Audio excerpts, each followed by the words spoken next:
Hello. My name's Andrew Proctor. I'm the Executive Director of Literary Arts. Welcome to the 6th annual Verselandia, our first time in the Arlene Schnitzer Concert Hall. Give it up for everybody. Thank you. Woo!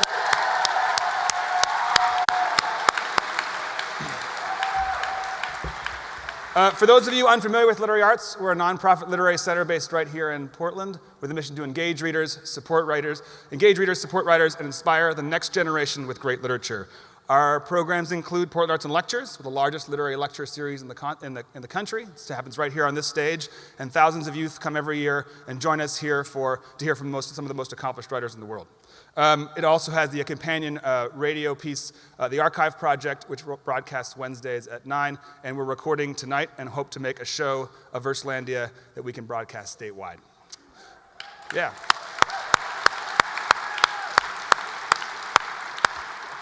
We also run the Oregon Book Awards and Fellowships program, and it, of course, celebrates and financially supports our great Oregonian writers, independent publishers, and I fully expect many of these fine poets to be receiving book awards very soon.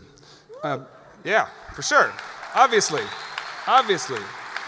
We run Wordstock, and it's the Portland's Book Festival. It's happening on November 11th, 2017. It is free for everybody 17 and under and anybody with a high school ID. It is a fantastic festival. It's author events, readings, there's youth workshops, book fair, live music, all that. Free for 17 and under. About 7,000 people came last year and crammed the park blocks, and I really hope all of the young people in the room come and join us. It's a really fantastic day. And of course, we run all our youth programs. We reach 4,000 high school students each and every single year, 42 semester-long residencies in 12 schools in Portland, Park Rose, Gresham. We do dozens of student readings throughout the community and in your neighborhood. We run the College Essay Project, which helps you get your college essay ready for application to university. And of course, we run Verselandia. So get involved with literary arts. Go to our website. There's hundreds of free events every single year. Some of them free, some of them ticketed. I hope you will join us. Verselandia is a collaboration between literary arts and public high school librarians, as well as many teachers, parents, and volunteers.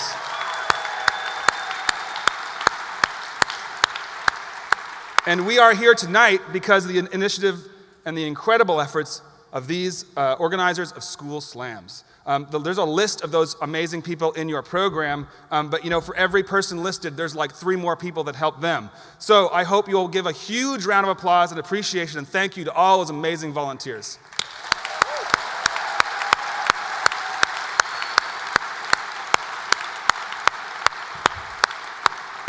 I also want to give a huge shout out and thank you to Mary Reckner, the Director of Youth Programs for Literary Arts, and Mel Wells, the Associate Manager, and Hunt Holman, our Student Wrangler-in-Chief. Hunt makes sure that we get all our students here to the concert hall, and I thank him greatly for all his efforts.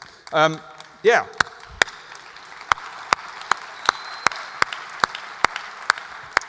We have some special guests in the audience tonight. Susan Stone, Portland Public Schools District Librarian.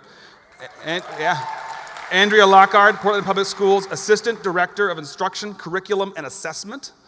And we also have Portland Public Schools board members Tom Kohler, Alima Bradley, and Amy Carlson-Constance. So welcome to all those board members who made the effort to be here tonight. That's awesome. I also want to welcome some schools who do not have students competing tonight, but they're here to support their fellow poets. So a huge welcome to Centennial High School is here. There they are. David Douglas is here. Over there. Reynolds is here. Over there. And Tillamook High School,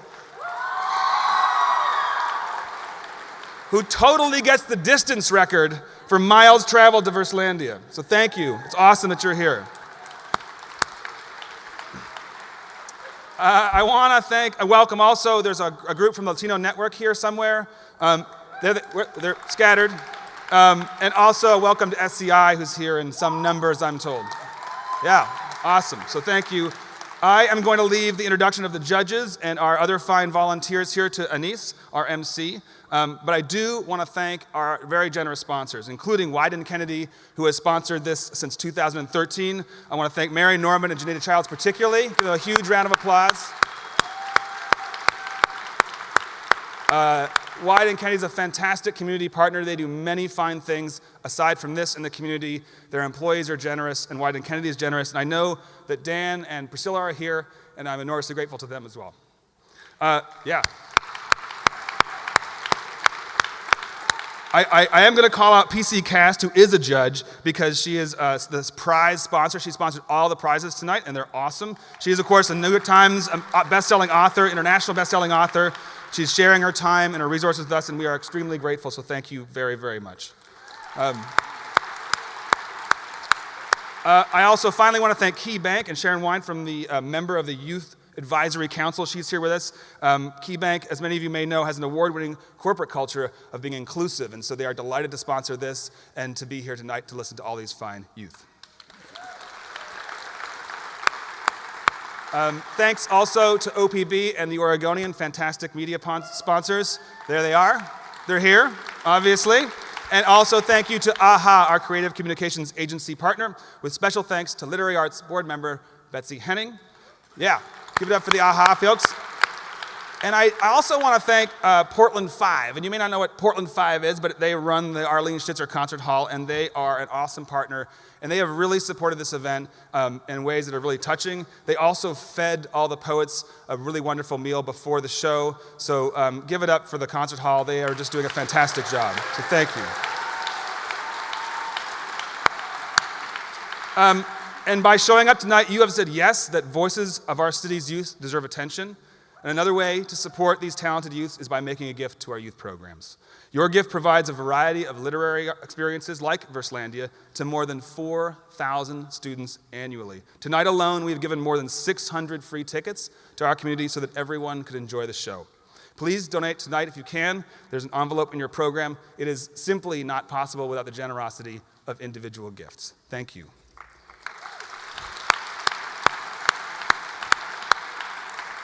All right, on to Verselandia.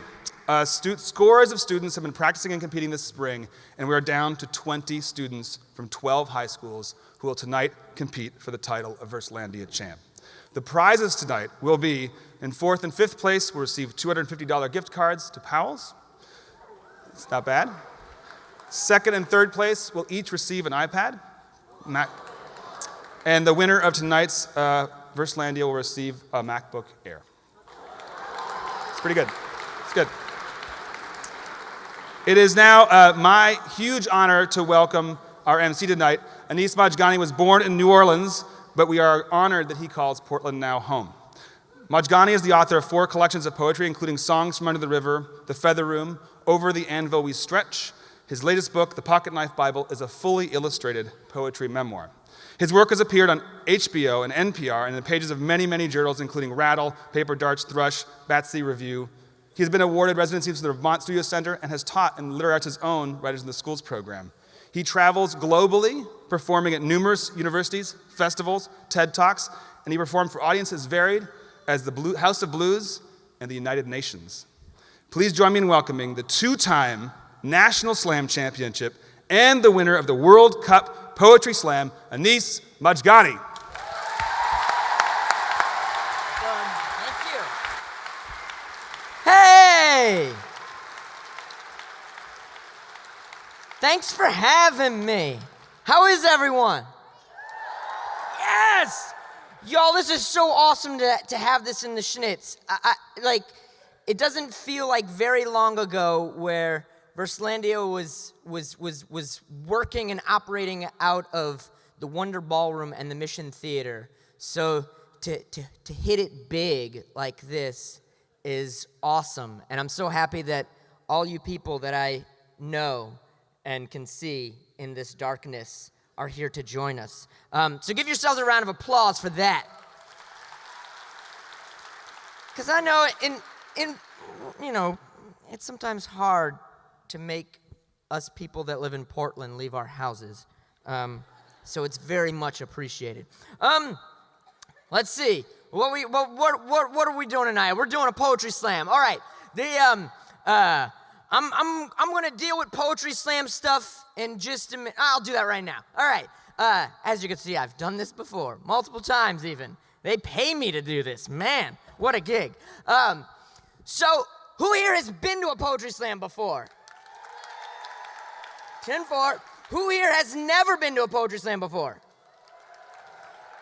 You guys like cheered as if you were ashamed of yourselves. And while there is something beautiful about living in an era where someone might be ashamed that they had not participated in a poetry event, this is an inclusive night. So whoever has not been to a poetry slam before, scream it loud and proud. Who has not been here before? Yes! Fantastic. Welcome, welcome, welcome. So what is going to happen here shortly is over the course of this year, as Andrew said or touched upon a little bit, is over the course of this year, around high schools around Portland, wonderful young poets have been throwing themselves at the mercy of their peers by opening up their hearts and bearing their funny bones in front of other folks in order to be judged, literally. And out of the course of that year, and that sometimes very vulnerable and sometimes very scared and sometimes very brave situation, we have gathered 20 finalists that are going to share work on this stage. We're going to hear from all 20 in the first round. Our wonderful math folks, who I'll introduce later, will be tabulating things off stage, and we'll take a 15-minute intermission. At the start of round 2, I'll announce the 10 finalists for the second round, and then we'll proceed with that. And as Andrew said, at the end of all this, there will be five young people determined as winners of 2017 Verselandia. Before we get to all that, I wanted to introduce these 5 beautiful people over here to my left and your right. There are judges. Please, a round of applause for them. Just as there would be no poetry slam without the poets, without the judges, this would just be a beautiful night of reading and sharing and listening to poetry, which is fine and dandy for the chumps. But for us, 1,400 cool kids, we like to have a little bit of blood in our narrative. And so these fine humans are going to assist us with that.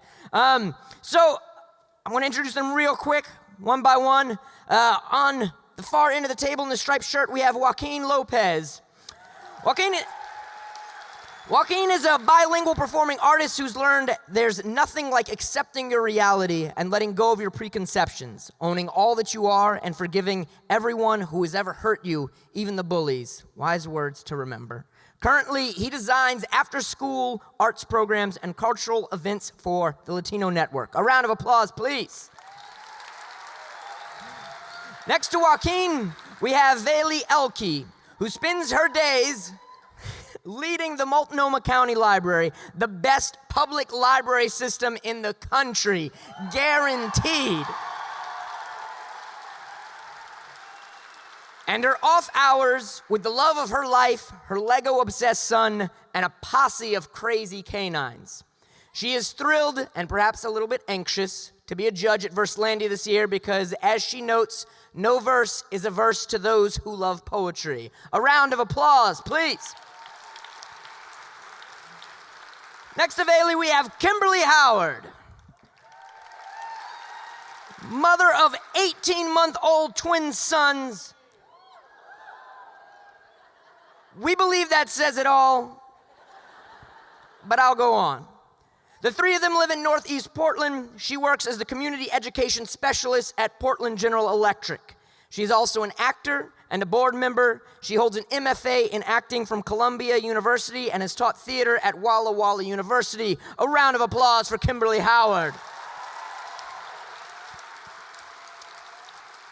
Next up, we have Armin Tolentino, a poet who has worked as a sushi chef, restaurant reviewer, and security guard.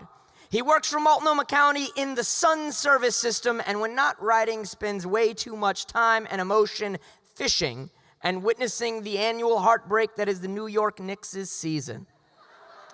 He is a recipient of the Oregon Literary Arts Fellowship. A round of applause. And last but certainly not least, PC Cast is a #1 New York Times and #1 USA Today best-selling author with more than 20 million books in print in over 40 countries. She writes YA, fantasy, and paranormal blockbusters, the latest of which, Moon Chosen, has spent 20-plus weeks on the New York Times bestseller list and is set right here in Portland, Oregon. Her newest House of Night novel, Loved, releases July 11th. A round of applause for PC Cast and all our judges.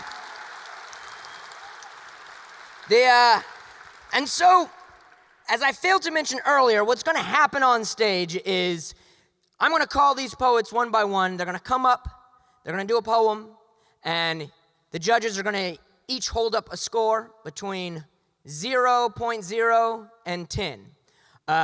We will then drop the lowest, drop the highest, and our scorekeepers will mush those scores together. And as I mentioned, we'll announce those later on, and the top 10 will advance to the second round. So in the slam, there's a 3-minute time period with a 10-second grace period. So we have 2 timekeepers keeping track of that for us. I'd like to introduce them as well as our math folks. So first, the timekeepers. We have Jackie Willingham. Where's Jackie? Right there. Jackie is the board chair at Literary Arts and is the retired vice president of benefits at Standard Insurance. She is assisted this evening by Ellen Steele. And our 2 math experts, we have Mona Schreier. Where's Mona? Ooh, right there. She teaches at Grant High School and has won a 2015 Presidential Award for Excellence in Mathematics Teaching. Boom. She is assisted tonight by Mary Rodeback, who teaches English at Grant High School. A round of applause for all 4. All right. Are you guys ready to do this? Oh, man. All right. Let's get in the headspace. Let's get jazzed up a bit. I'm gonna do something real quick. These are crazy times we are living inside of right now. Like crazy times. So crazy, I can only laugh about them at times. And so, in honor of that, and in honor of where all of us on some days find ourselves, I just want to have a little call and response with everybody. All right? So I'm gonna yell something out to you, and you call it back to me. All right? Y'all ready? And this will also get us into the spirit for the night, because a slam is what you make of it. If you hear a poem that you love, you cheer for it as hard as you can. All right? So follow with me. I am here. I have a voice. My voice is not yours. My voice is mine. And I will use it. So, with that being said, let's step into the evening. Are y'all ready to start this off? A little bit. I think that was like an 8.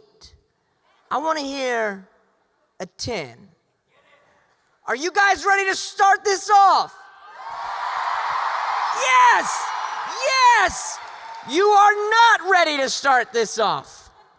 And the reason for such is that sacrificial blood has not yet been spilled upon this stage. At the start of every slam, we have a thing called the sacrifice poet. The sacrificial or calibration poet. This person will come to the stage, share a poem of their choosing, and they will be judged by these 5 wonderful folks, just the same as any of the competitors to follow them. You will treat them just as much as you would treat any of the other competitors, cheering rip-roariously. And, yeah. And this allows you guys to get psyched up and warmed up in a place. And this allows the judges to sort of get in the headspace of attributing numbers to art. So, with that being said, I want you guys to welcome our sacrificial poet, the first poet of Verselandia 2017. Put your hands together and welcome to the stage, Jolly Rapper.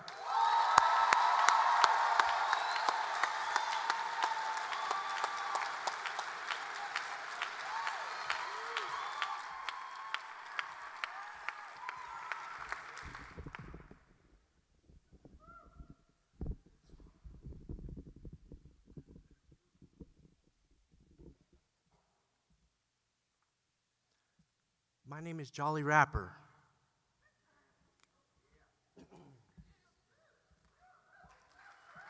Let's just say there are two roads. One leads to where you want to be, and the other you don't know where it leads to. Which one would you choose? I know which one I would pick. Having fun as the last of my time ticks. 'Cause I don't want to know what my future beholds. I don't want to be told my future that he chose. I just want to be known to be cold, become a hero, seeing me on the TV, see me go in beast mode. Please dispose of the ones that revoke. I lead the revolt, no need to revote. A green tuxedo when my bank account exceeds those who are up on the NBA court shooting free throws. See no casinos or speak of kilos. Achieve it legal. Leave your cheekbones cracked like a chip from Pringles. A keyhole, peeping through. Seeing my parents argue on how to guarantee our family's next meal. The yelling provoked me and my three bros. We hope that things go back to normal, just like a time before. Then suddenly things begin to be thrown. Dad just lost control and broke the remote. Fake sleep when we heard the footsteps approach. But around here, that's just how things go. In this game of life, no such things as cheat codes. And although it's hard to believe, my life wasn't always on track. I got detracted, wandered off and got lost. That's not all, no, that's not it. I've had it. Don't want anyone else to have to deal with these dead ends and trap contraptions. Went from writing raps on napkins to typing raps on tablets, then back to napkins. I'll bury 200,000 hatchets. It's not like everyone can predict the crashes. Of course, I made a couple wrong turns myself as for directions, but they said I didn't earn the help. Always reminding me that I don't deserve the wealth. Got no sleep, daydreaming as I worked to 12. From every verse I've yelled to every word I spelled. Lost my mind to this rap game. Earth to self. Jolly, take it easy, you're gonna hurt yourself. I gotta win the game even if it concerns my health.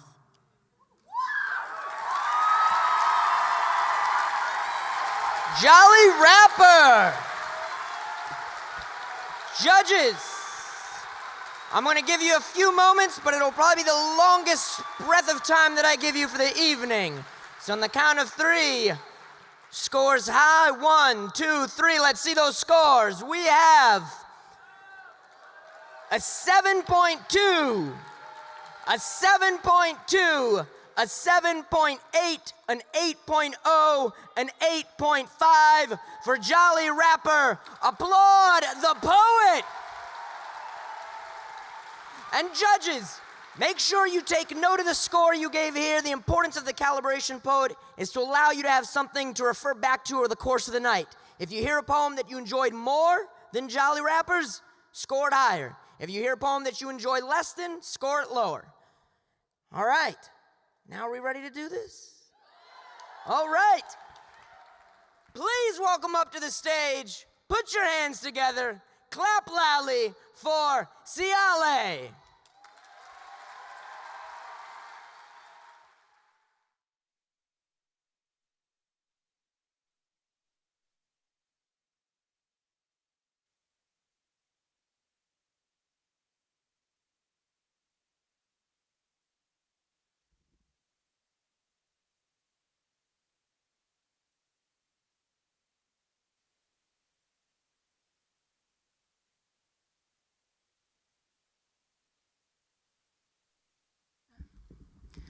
She stands in the ocean, taking in her surroundings, reminiscing of this island she calls home. All that remains is the feeling of emptiness. The water rises to her ankles. She remembers those nights waking up to her home flooded, yet again learning there is nowhere on this island to escape the floods. The next morning, she makes her daily offerings into the ocean, whispering, "Are you a friend or a foe? Please spare us some more time. I'll climb to the highest peak with my people on my back if that is what it takes to find peace." The water rises to her knees. She recalls those days picking bananas, guavas, and passion fruit in Papa's plantation, the roots of these fruits now weakened. Or to the day she would watch Mama out in the ocean with a bucket of fish in her left and a spear in her right, calling out, "Daughter, come see, the ocean has been good to me," to the day she would cry out, "Daughter, come see, the ocean is angry with me." No, Mama, the ocean is not angry with you or me. It is those dumping toxins into the sea, not preserving these sacred waters that generations before us have protected. Those that eyes are blinded by contamination and greed because the white man does not believe, he does not care, that climate change exists, that we are paying the price. The water rises to her hips. She retrieves those memories of those hours, practicing with the other girls in the village, those movements that tell stories as her hips sway to the swift beats, her hands gracefully tracing her aura while pulling the mana of her ancestors, while the coconut oil glistens on her skin like the sun reflecting against the ocean. The water rises to her shoulders. She imagines the faces of her people if they are told, "You need to leave," the pain in their hearts, the tears falling down cheeks as they will wonder, "Where will we go?" The water rises beneath her breasts. She is losing herself into the sea, yet that memory of watching the dead disrupted by the angry waters, their bones lost to the sea. The water rises to her shoulders, or the water rises to her lips, those lips that were kissed by a childhood crush now seems as a dream, not remembering that sweet taste, but replaced by the bitter taste of salt. The water rises to her hair, her long, beautiful hair that her grandmother, her mother, and those would braid underneath the sun, underneath those swaying palm trees. She is ready to surrender into the sea, but she hears the chants of her people, "We will not go, we will not stay, we will plant our feet into this earth."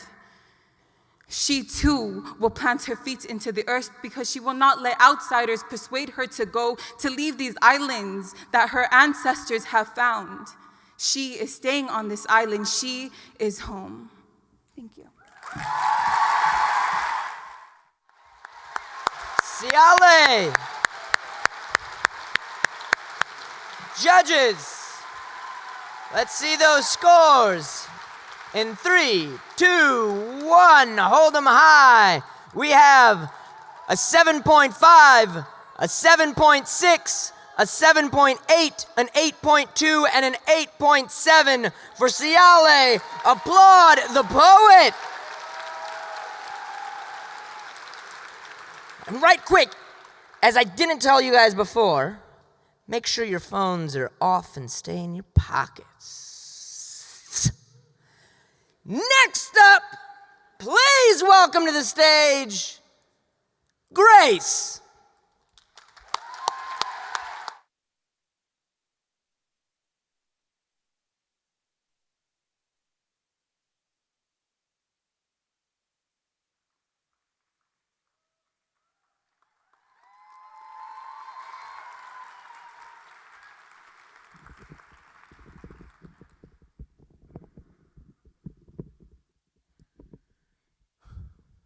I've seen dark days and slept in cold nights, heard the screams, saw the trauma, and felt all their cries.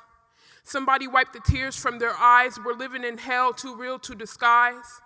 Girls getting bullied just for being pretty. Our generation I pity. We living in Sin City, believing the lies from other people. This hate is so evil. Please don't let it all deceive you. Forget about the crap that society tries to feed you. The proposition to change the world's vision, my true main given mission. Please help me with your submission. Speak the words of the wise. Open them gorgeous eyes. Get off your lazy ass and try changing your life. Those boys that you chasing at the time might seem amazing, but there's no way that they staying if they have no education. YOLO is just a word I've observed a couple times. It don't justify the fact that we out here losing lives. It don't justify the fact she's 14 having a baby and is screaming at her mama saying, "That's just how you raise me." And her daddy, a known thug who makes a living off of drugs, don't pay child support and never showed the kid no love. It don't justify the fact that he beat her to a coma, had the kid scared while he was crying in the corner. It don't justify the fact that they're loading their guns, jumping innocent people, and going to juvie for bottle runs. If you haven't realized yet, we're acting like animals in a wild jungle and choose not to change, though it's tangible. We're degrading our intelligence to seem appealing or attractive to a guy who is ignorant and never heard of mathematics, who can't solve his own problems, so he holds you captive until the point where you got 10 kids and in an abusive marriage. Ladies, what happened to independence? What happened to not caring about what people thought and looking past appearance? Fellas, what happened to respect? What happened to only throwing your hands when you're trying to protect? What happened to actually loving girls and not using them for sex? What happened to having a good heart and seeing the lives you affect? What happened to being honest and perfectly direct? What happened to the people, man? What happened to respect?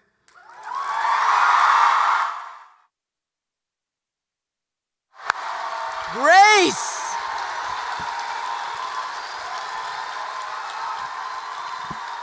Judges, let's see those scores in 3, 2, 1.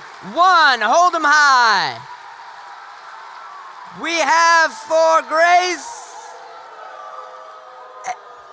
a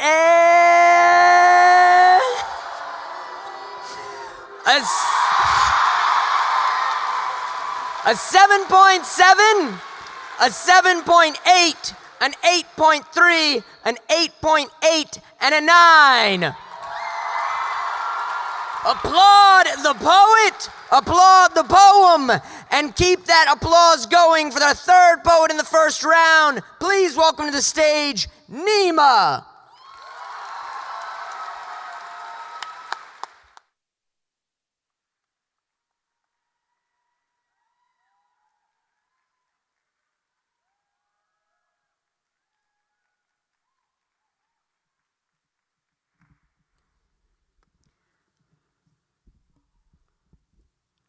Oromia, Oromia. Hadda senya gudda handaru Oromota. I remember seeing bodies piled up this high. Oromia, Oromia. Hadda kenya gudda hangaru Oromota. I remember death inviting my people to a tea party. The way they tripped over our ancestors' bones.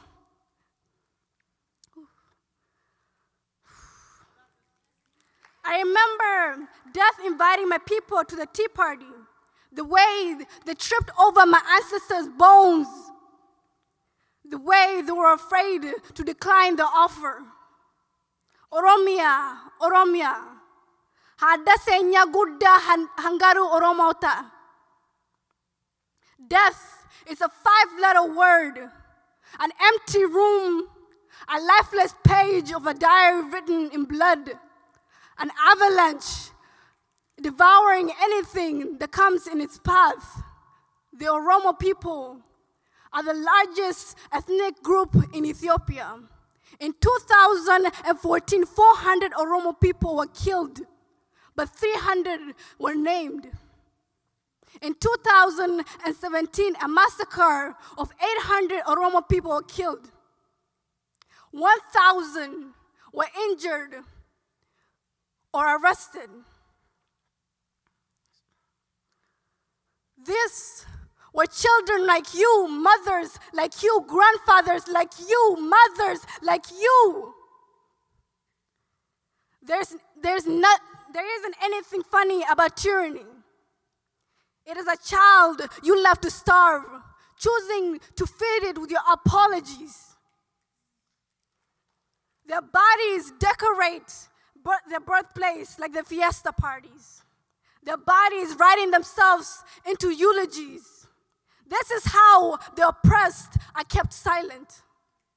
The movement to end oppression on your own flesh. Smiles color-painted with smiles color-painted with charcoal, hands decayed like bones. The bones that were once broken recite our obituaries. Hearts that once filled with blood are replaced with cold air. We are one against a handful. I remember those nights where the only thing that ever loved you back were mosquitoes. Where the only thing that ever oppressed our peoples were the afterthoughts. Tokuma, Oromia, Oromia. I have learned to love my native tongue. To love every scar, to love every bone. I am learning to love the dead, to love the limbless limbs, to use blood, but instead of apologies, Oromia, Oromia, we stand united, Oromia, my people, Oromia.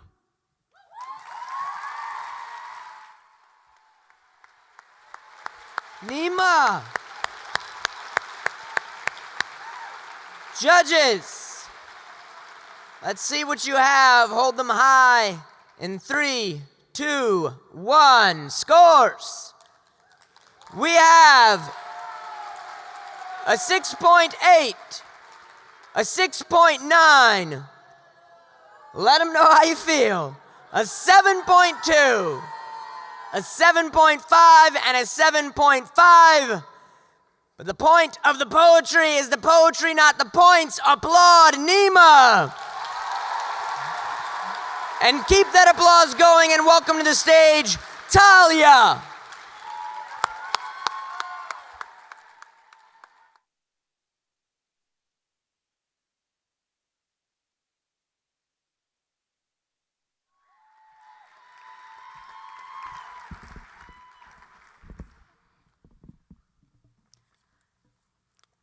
Squinting from the blare of a godforsaken sunshine, or a light bulb so bright that I develop tan lines. Stepping outside, my head fills with smoke. I need to feel the cold on my cheeks, bring color to my shaken pale frame, wind breathing fire down the nape of my neck so winter's chills stop shivering up my spine. Smoke follows beauty. Something so bright can't be dulled by a gray cloud. The wind will blow and you will have breath. I'm drowning.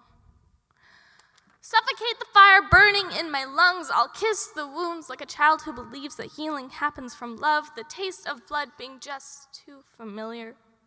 You can see the fragments of chaos behind my eyelids. My head echoes with voices that aren't mine. I can't hear mine anymore. I wish I had no ears to take in the sound of a door crashing or glass shattering.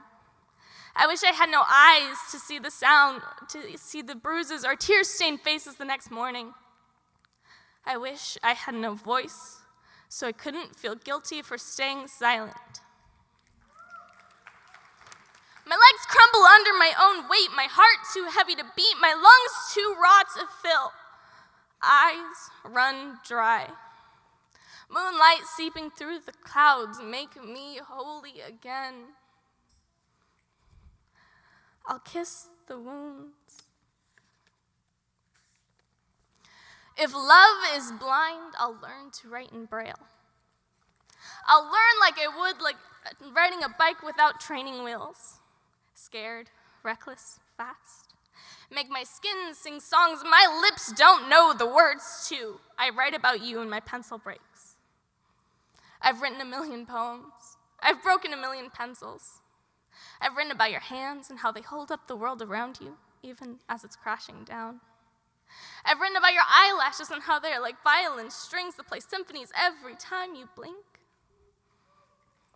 I've broken 1,000,000 pencils. I'll learn to write in pen.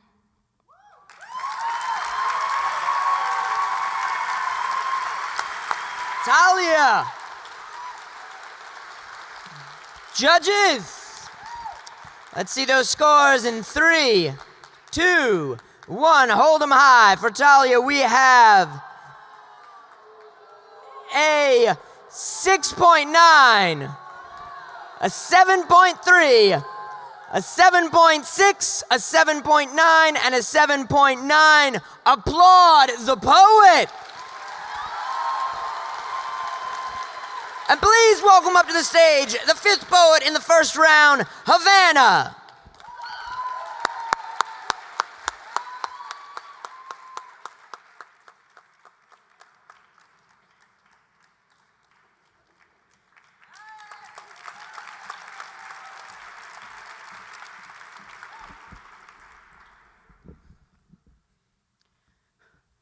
He'll tell you age is just a number. Between mouthfuls of your flesh and bones, he'll tell you, hand squeezing your thigh hard. When you try to pull away, he'll tell you that it's okay. His little secret. He will tuck you away and hide you under his tongue. You used to think honey poured from his lips when he spoke, but it is thicker like cement, and he is pouring it down your throat, and you are choking. He'll tell you you're different than most girls your age, and you'll realize he sees girls like you as a brand, a doll, a rare collector's item to throw around. Laying in his bed feels like dying and your skin crawls, but he never lets it get far. His hands burn, his sheets feel like needles. Your mouth tastes like all of the things that should never have happened. He smiles. You do not.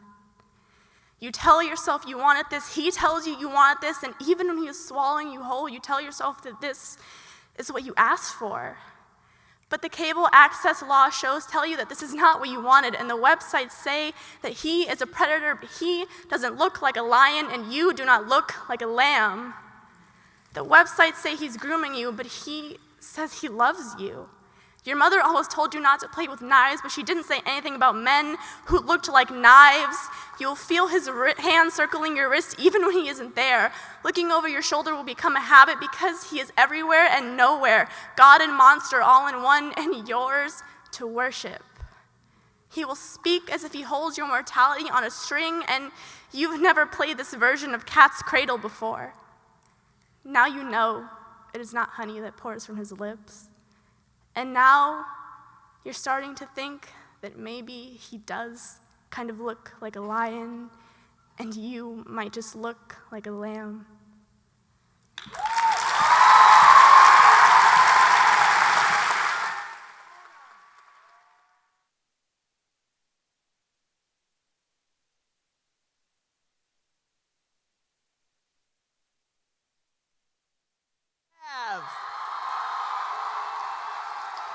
A 7.5, a 7.9, an 8.9, a 9.1, and a 9.5. Applaud the poet.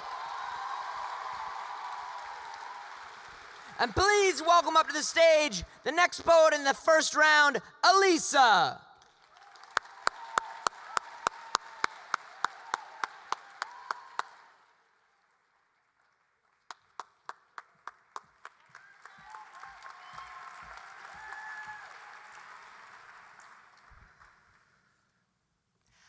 I will not keep your secret.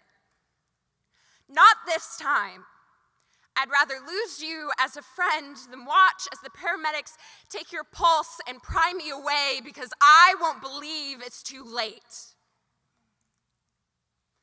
I will not explain to your mother how you were an abstract artist, painting pictures on your wrist with a razor. I will not watch as the dirt falls from my hand into a 6-foot hole. I've already done that. I've already been there. Don't make me do it again. I can't. The final crowd you'll draw will not be dressed in all black. I will not tell our friends how this was an unbeatable battle that finally got to you, because this is a battle you can win. Your heart's still beating. You're still here. Hold on a little longer. Put the blade down. I'm on my way. I will help you. Let me help you. You and I are in this fight together, and you know how much I hate losing. Let me show you that this world, cruel as it is beautiful too. Let me show you all the people who will stand by your side because we all care about you. We are all here for you. I will sit next to you and we can tell your mother together. We'll tell her about the civil war you've been fighting against yourself. And I will stay seated on that couch until she finally understands. I will throw all the blades away and show you that over time those scars can heal. And if they don't, I'll teach you how to wear those scars with pride, because those scars are battle scars, and they'll show everyone how you survived when no one else thought you would. I will show you that in this world of loneliness, you will never truly be alone. And if I ever do lose you, I'll spend every 11/11 wish to get you back. Every shooting star, every birthday candle, because how are we supposed to be princesses in our very own castle if you weren't even here to see it? So no, I won't keep your secret. But you better believe I won't back out on you either. Thank you.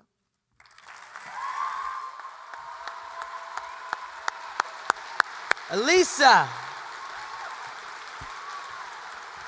Judges. 3, 2, 1. Let's see those scores. We have a 7.3, a 7.5, an 8.3, an 8.6, and an 8.9. A round of applause for Elisa. And please keep that applause going and welcome to the stage, Samuel.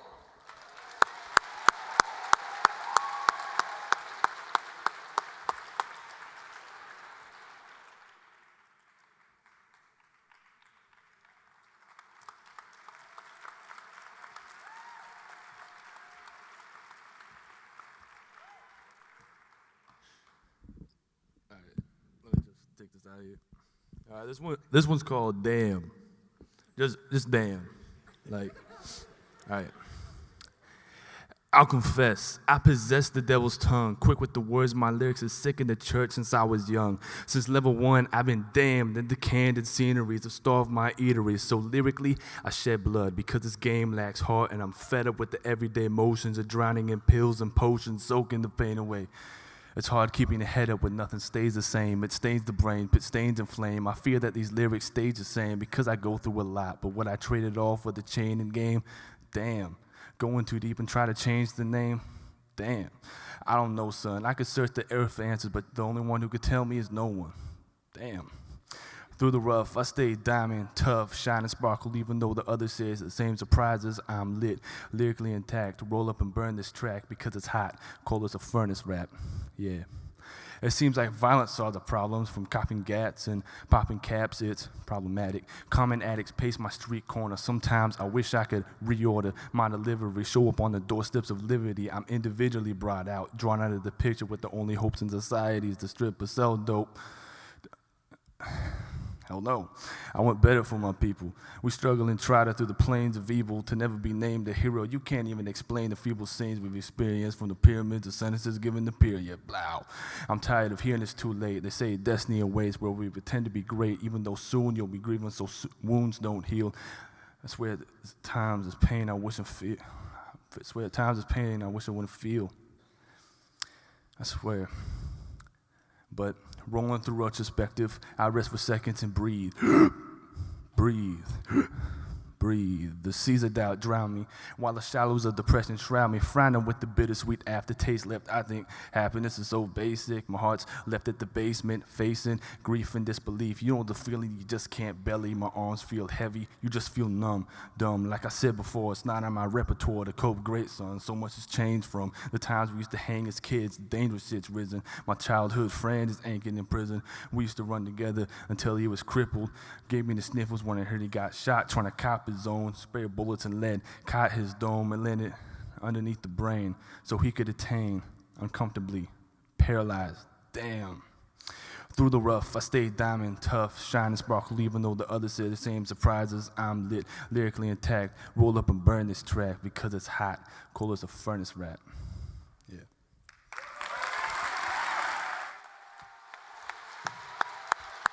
Round of applause for Samuel. Judges, let's see what you got in 3, 2, 1. Hold them high.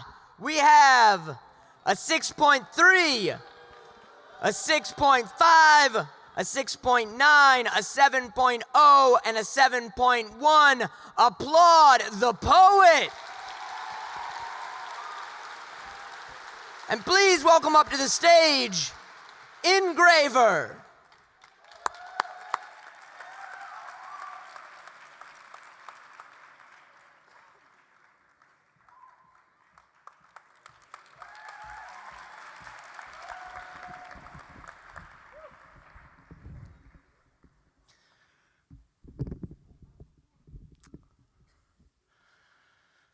So I'm having some trouble being honest in my Tinder profile. It's just that when I try to whittle myself into a mere 500 characters, my words come out truthless because the truth is ruthless. And I like a lot of things. The rain, Bjork, getting compliments, but not too many. I like finding the date on a penny or the numbers on a dollar bill that say where it was made. I like knowing all the places my parents have stayed. I might have been conceived in Idaho, but if you ask me for certain, I'd say, I don't know. My parents disagree on a lot of things. They have both lost their wedding rings. And I was born, they have both lost their wedding rings. I was born, thank you. My parents disagree on a lot of things. They have both lost their wedding rings. I was born on the couch before the midwife came. I'm getting the order all wrong, I'm sorry. They have both lost their wedding rings. My sister lives in an arid town where you can see the horizon all the way around. Like me, my aunts have all changed their names. I was born on the couch before the midwife came. In a town, in a house with next to nothing in it. In the town I still live. In 20 minutes, I got a bruise on my forehead where I hit the floor, and I left behind stretch marks so everyone would know I had been there before. And the look I'm typically going for is forest dweller chic. And I don't really care about looks, but an open mind makes my knees weak. And I don't laugh at jokes that aren't funny. And I like the rain, but I get happier when it's sunny. And my favorite season is autumn, when the ground is covered in leaves. And you may think that's enough for my Tinder profile, but I haven't even gotten to my pet peeves. Like foot tapping, knuckle cracking, slow walking, coughing, complaining, sitting slightly in front of me. But don't worry, if I have a problem with you, I will tell you. And I know that's blunt of me, but I've always thought that honesty is more important than niceness, and if I call you out, it doesn't have to be a crisis. And I sleep talk, and sleep yell, and sleep sing. It's actually quite melodic, and I'm not crazy, I'm just neurotic. And I'm not loud, I'm just irresonant. And I'm not bossy, I'm just right and assertive. And I'm not dumb, I'm actually really smart. I just don't have a lot of time to do homework when I'm exploding with art, and most of the time I'd rather stand than sit. And I'm sorry, but when I talk really fast, I have a tendency to spit, and I hope you're starting to see why 500 characters is bullshit. Because me, I am infinite. I am a galaxy of shooting stars worth 1,000 billion pictures, which is why my Tinder profile says, I'm a poet. That's me. So swipe right for a whole lot of poetry.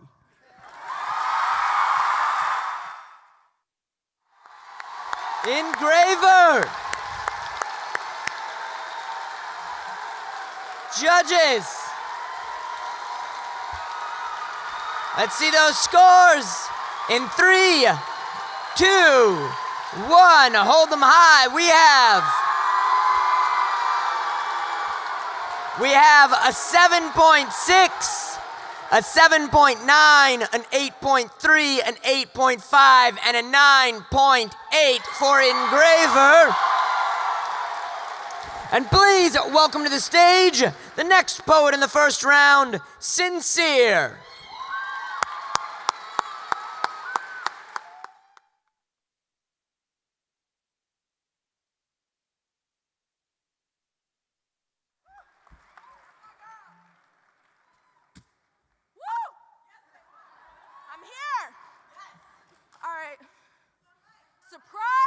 Sincere Bartlett here.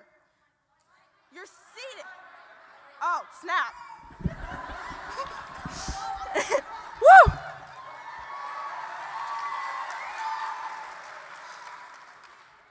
Surprise, sincere Bartlett here. Sit down, well, you already are. You're about to learn.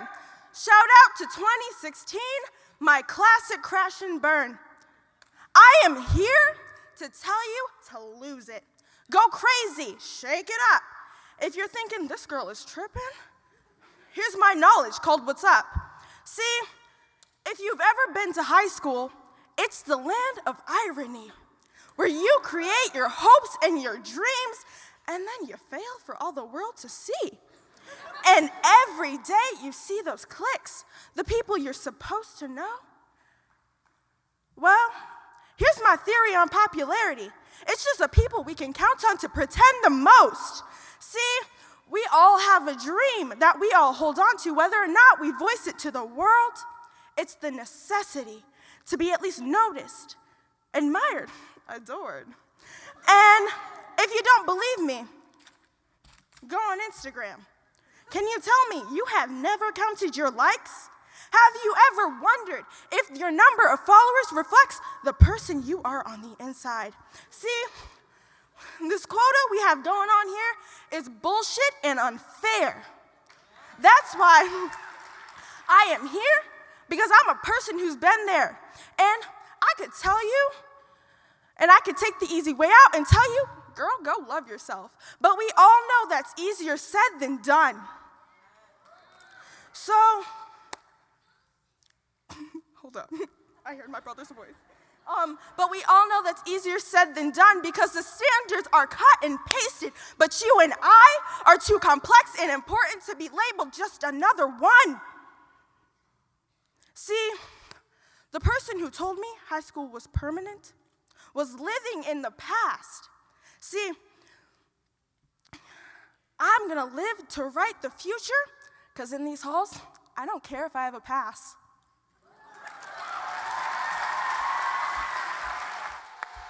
Give it up for Sincere.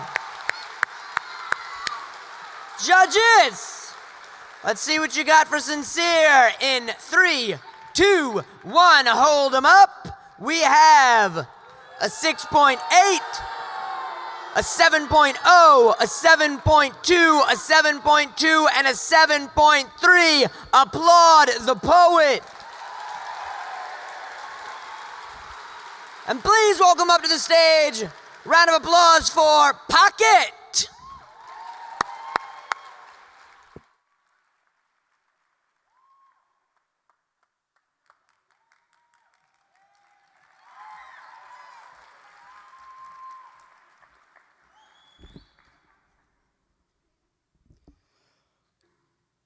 Atlantis.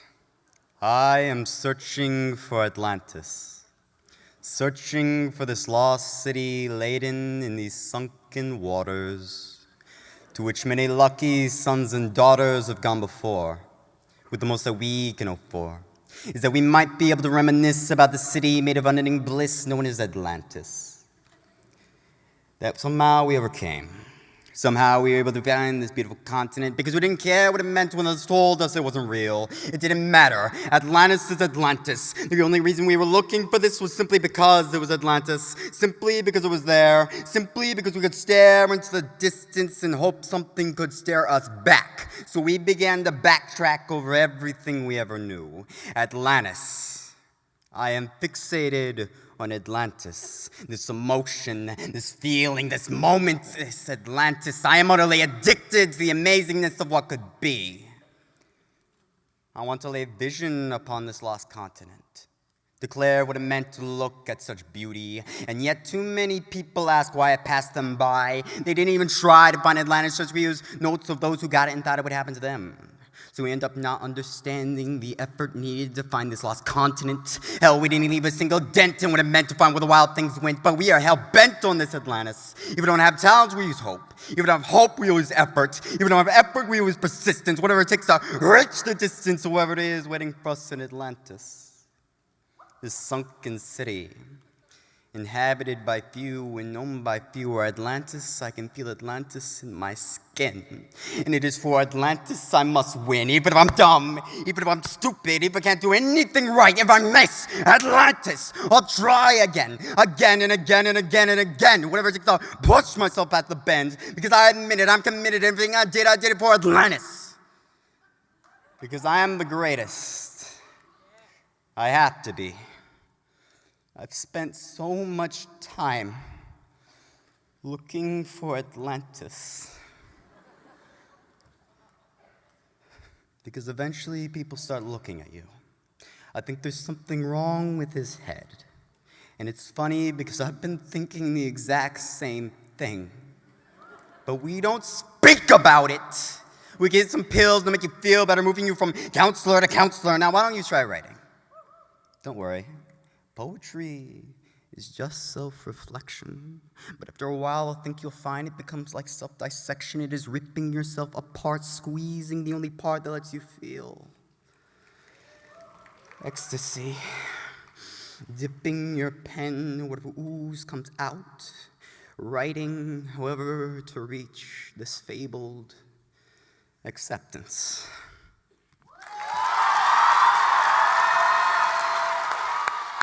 Give it up for Pocket. Judges, let's see what scores you have. Hold them high in 3, 2, 1. We have a 7.3, an 8.0, an 8.5, an 8.9, and a 9.2 for Pocket. Applaud the poet. We are halfway through the first round of the night. Let's welcome the 11th poet of the first round. Please put your hands together and welcome to the stage, Zawadi.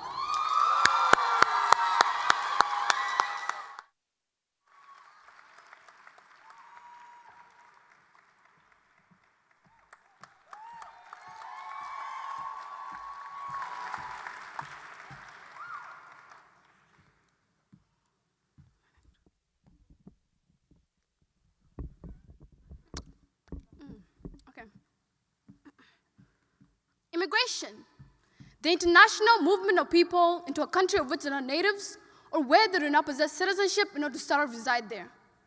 The academic literature provides mixed findings for the relationship between immigration and crime worldwide. But findings for the United States states that immigration has no impact on crime rate, or that it reduces it. Immigration. You see, I am in love with ... Nothing when it comes to hatred, nothing when it comes to stereotypes, nothing when it comes to white supremacy, nothing when it comes to racial microaggressions, nothing when it comes to multi-generational anger, nothing when it comes to racial segregation, nothing when it comes to mistreatment based on the color of my damn skin. 5 reasons I am proud to be African. Correction, as you Americans call it, black. 1, my blood is pure African. My veins shouts the word black to the ears of those willing to listen. My bones whisper the word strong when my yells education and independence. My lips murmur the words pride and honest. 2, you see, from the time that God thought to create me, bending me to perfection and creation, with a black ribbon of sunlight, he planted an African seed which rooted deep into my brain and overwhelmed with curves. 3, the roots went deeper and spread to my skin, creating a shade of brown that covered my whole body. 4, my accent was deeply rooted, unwilling to let go of my mother tongue. You see, I love my accent because it was given to me as a gift by my motherland, and I was taught not to throw away gifts, but to cherish them. 5, the way that my hair grows like a parabola and curls up like the innocent child that enters the world ready to fight for survival. Immigrant, a person who comes to live permanently in a foreign country. Zawadi Dose Doti. I am as strong as a lion, yet as weak as a fragile rose when it comes to seeing hatred flow naturally and easily from mouths that feel pain and hurt. I'm curious enough to bend into the cuts that deepen my scars. I'm kind enough to roam into my past and still have the will to forgive. I am important. I am creative. I am loving humans. I am hating humans. You see, it is time in this generation to lift our fist up in solidarity, to cease from repeating history, to roar like lions when our voices are being hushed by the winds of detestation, to start a movement like never before, to stand up for those who have no voices. It is time in this generation, it is time. Immigrants, Zawadi Dose Doti. Immigration, the international movement of people into a country of which they are natives, or where they do not possess citizenship in order to still reside there. You see, we are all immigrants.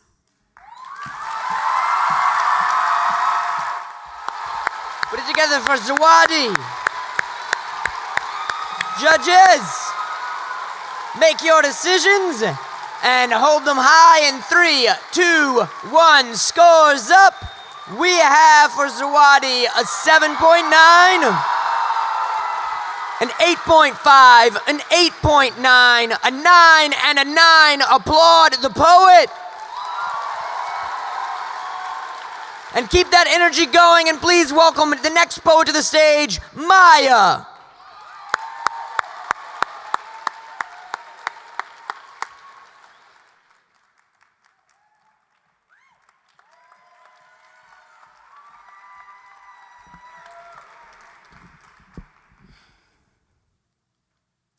The therapist holds up ink blots.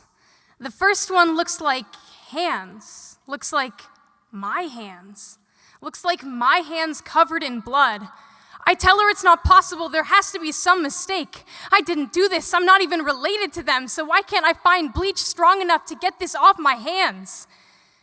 My therapist gives me a number to call. She says I can resolve the weight from my conscience. You have reached the White Privilege Incorporated headquarters at our locations everywhere in America. Have you heard about our products? Now, for only the price of being born white, you can gain an access pass to anywhere in America and not be considered a criminal, even though nearly every school shooter shares your skin color. Here at White Privilege Incorporated, you don't have to worry about changing the way you dress so police don't mistake your body for a bullseye. We can teach you skills from how to conceal drugs to firearms. Not that you'll need it because statistically speaking, it is unlikely your Fourth Amendment rights will be violated.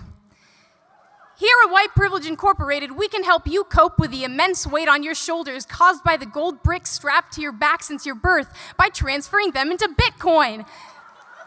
That way, you don't ever have to acknowledge their existence. And if you put all of your earnings into this product, we'll even throw in a complimentary blindfold that you can put on whenever you see a man of color being harassed in a grocery store. Or when a video of police brutality pops up onto your Facebook feed and reality makes you feel just a wee bit uncomfortable.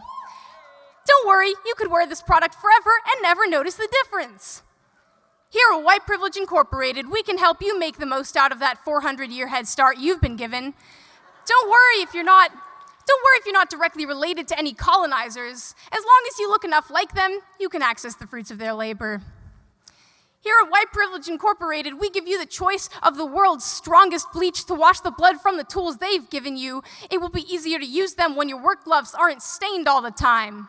With our help, you too can learn to pull yourself up by the bootstraps that your ancestors stole from everyone else.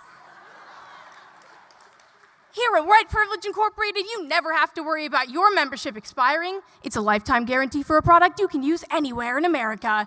Don't waste it. Now, would you like to place your order? My therapist looks at me. How did the call go? She asks. I told her my ancestors placed this order for me without my consent. My therapist holds up the second ink blot.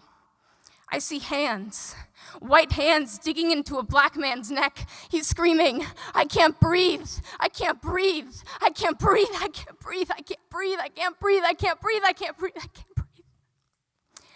11 times before he does not have another breath left in his lungs to tell his babies how much he loves them. I look at my hands and feel the presence of my breath. And then I realize that even though they ought to, these feelings do not come with my order from White Privilege Incorporated.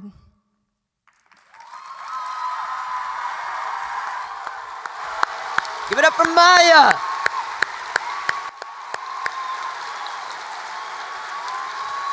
Judges, Hold your scores up in 3, 2, 1. We have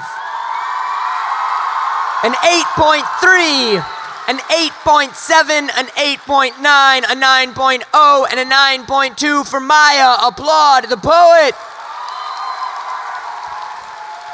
And please keep that applause going and welcome to the stage, Sandra.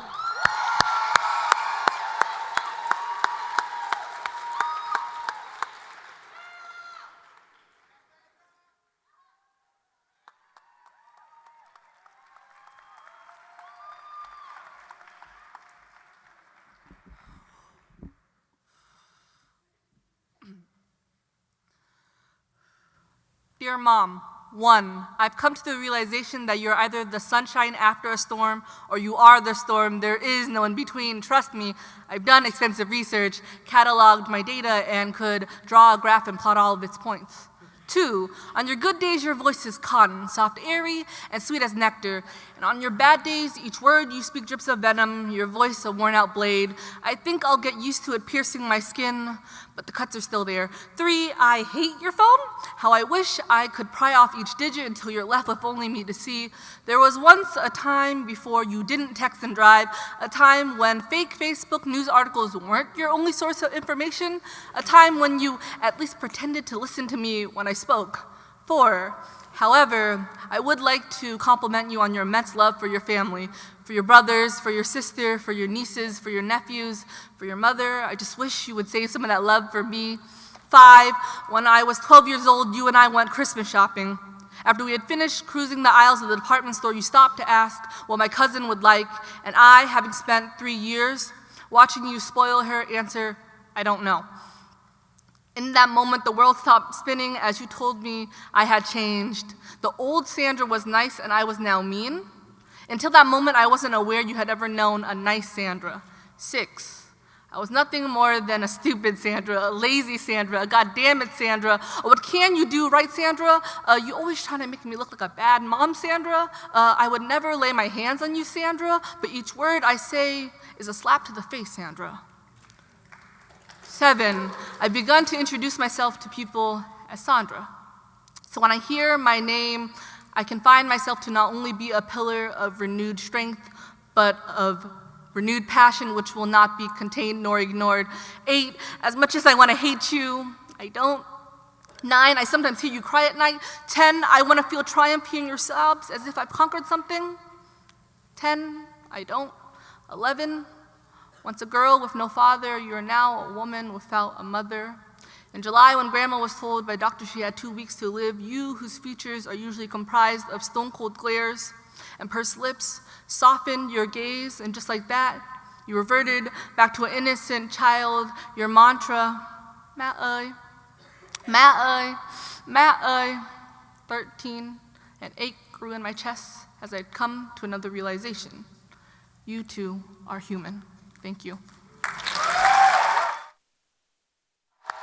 Round of applause for Sandra. Judges, let's see what you got. Make your decisions. Hold them up in 3, 2, 1. Scores, we have a 7.3. Let them know. A 7.4, a 7.7, an 8.1, and an 8.1. Applaud the poet. Please welcome up to the stage the next poet in the first round, Ethan.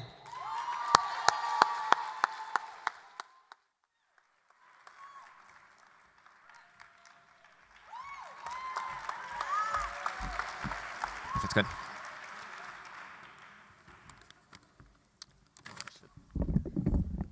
Okay. Yeah. Okay.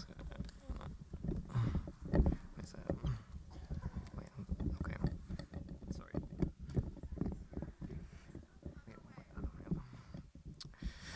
Honestly, why is this taking so long? Why is this taking so long? Oh my God.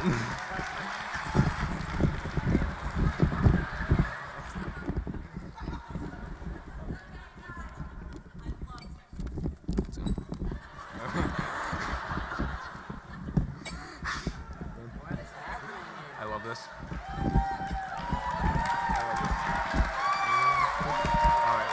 Okay, thank you. Okay.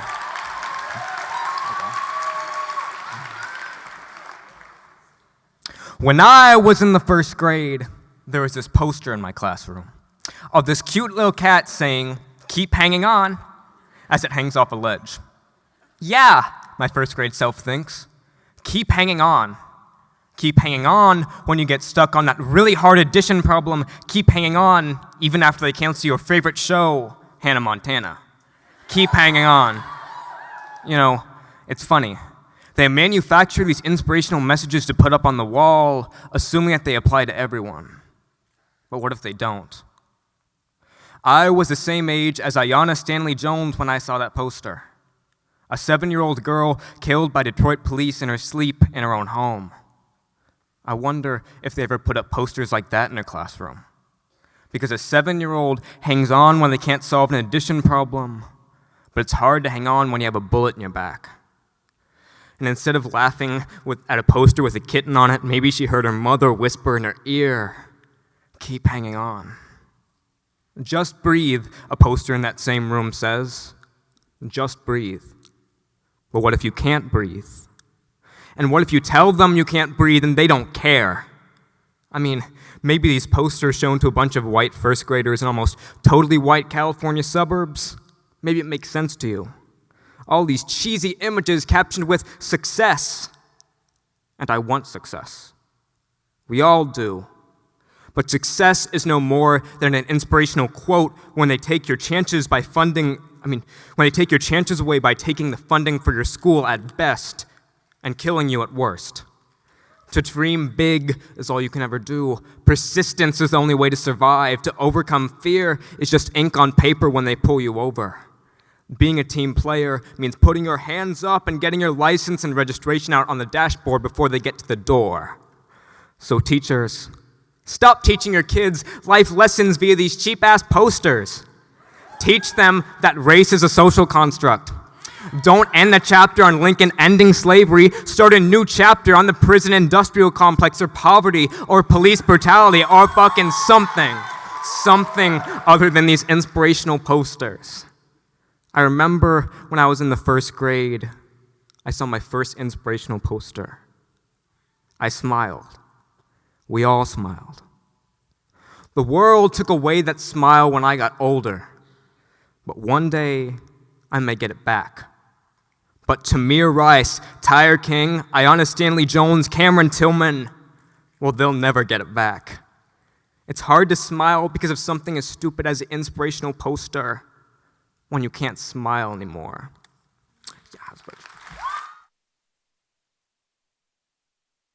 Put it up for Ethan. Judges, let's see those scores. Make your decisions. Hold them up in 3, 2, 1. Hold them high. We have for Ethan a 7.4, a 7.5, a 7.6, an 8.5, and an 8.9. Applaud the poet. And let's bring up the next poet in the first round. Please welcome to the stage, Dylan.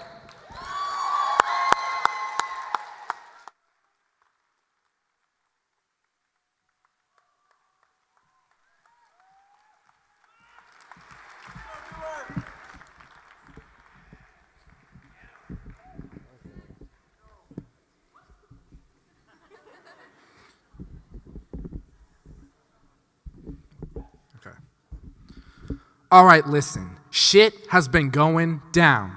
Because the cops have been willy-nilly going around and gunning down black people there and there.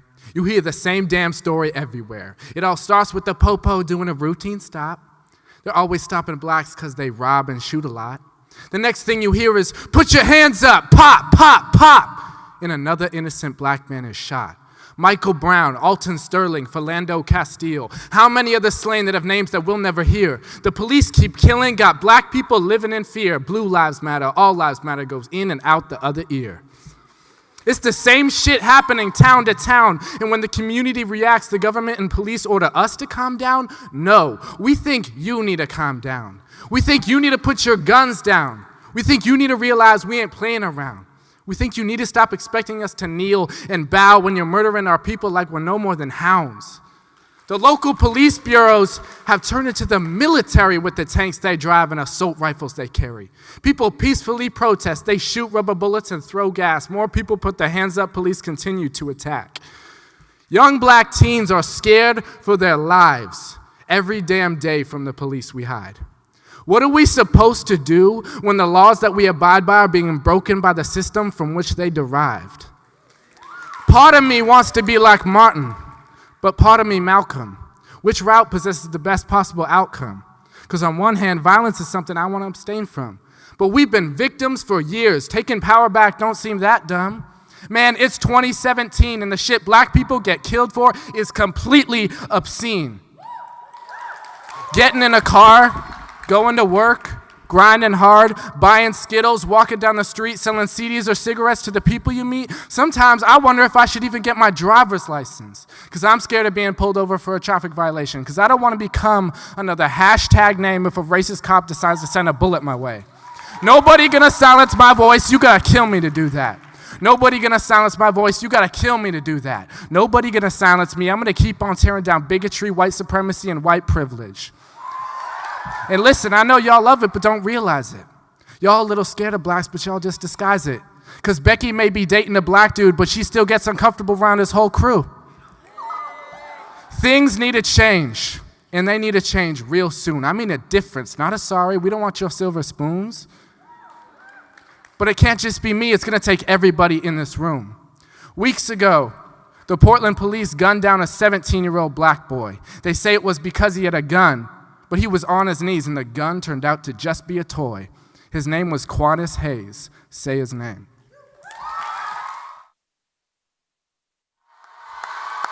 Dylan!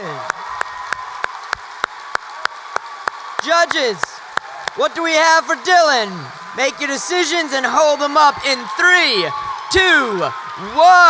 What do we have? We have a 7.9, an 8.6, an 8.9, an 8.9, and a 9.8 for Dylan. Applaud the poet. We have 5 poets left in the first round. Please welcome to the stage the 16th poet, Kestrel.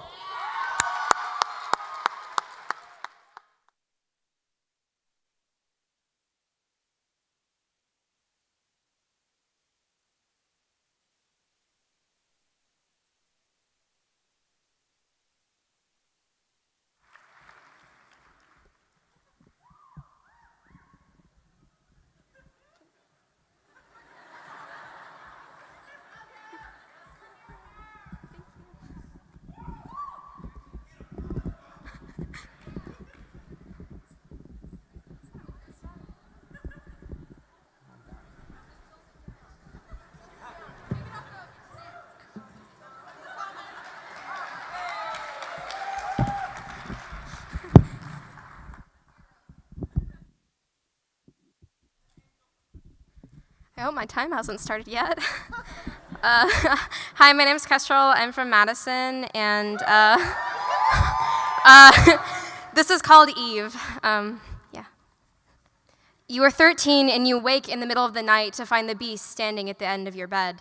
Its faces are blurred together, but you begin to pick them out and how they come together. One, the first face, it comes in the form of your grandparents and their pastors and the men perched next to you by their Bibles after classes, spines bristled, reminiscent of crow feathers, waiting to judge you but not your lovers. It comes in the form of the churches they frequent, whimpering hate for your blood, dousing you in holy water and love. It isn't what God would have wanted, but it's what they made. Two, the second face, two-sided, a duality of sin. In the older woman it comes in, who they tell you your body is a gift until you do with it what you wish. Both sides of the coin, both sides of the chromosomes they worship. After 11 minutes and 6 seconds of silence, its heads will speak to you. Its jaws open and you hear bones crack. You have bled now, thus you are a woman, it says. Mouths not moving, but the words are echoing and echoing and echoing, and you have heard the same words from your mother, burned into your cuticles. A reminder, do not sin. A reminder, shrink yourself, do not sin. Rosaries wrapped around necks, nooses in Bible camps, paper cuts from the gold-leafed book. Mary was a single mother. She cries for you, her daughter, every day. The beast told her to. Women do not sin. Pride, envy, wrath, gluttony, glutton, lust, sloth, and greed. How dare you have feelings? How dare you sin? Stuff your arteries with pages of the holy book. Stuff your ovaries with pages of the holy book till you overflow. That blessed blood runs out like the river Styx. You are sick till you realize the beast was all talk.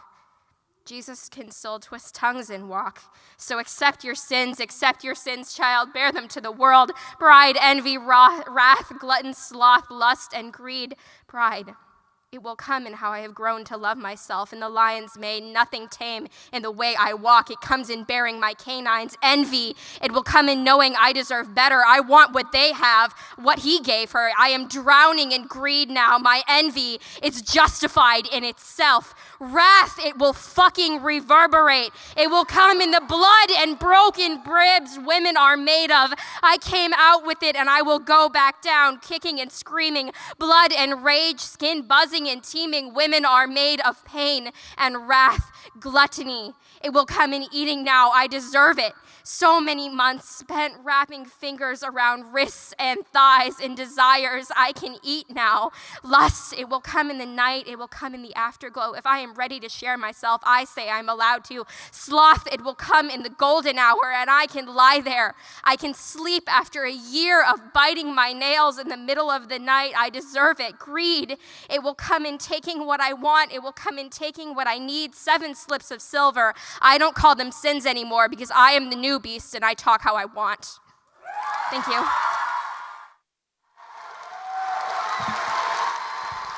Put it together for Kestrel. Judges.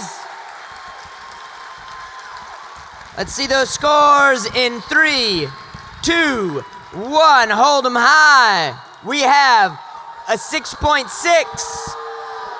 a 7.5, a 7.7, an 8.8, and a 9. Applaud the poet. And please welcome up to the stage, put your hands together for Lily.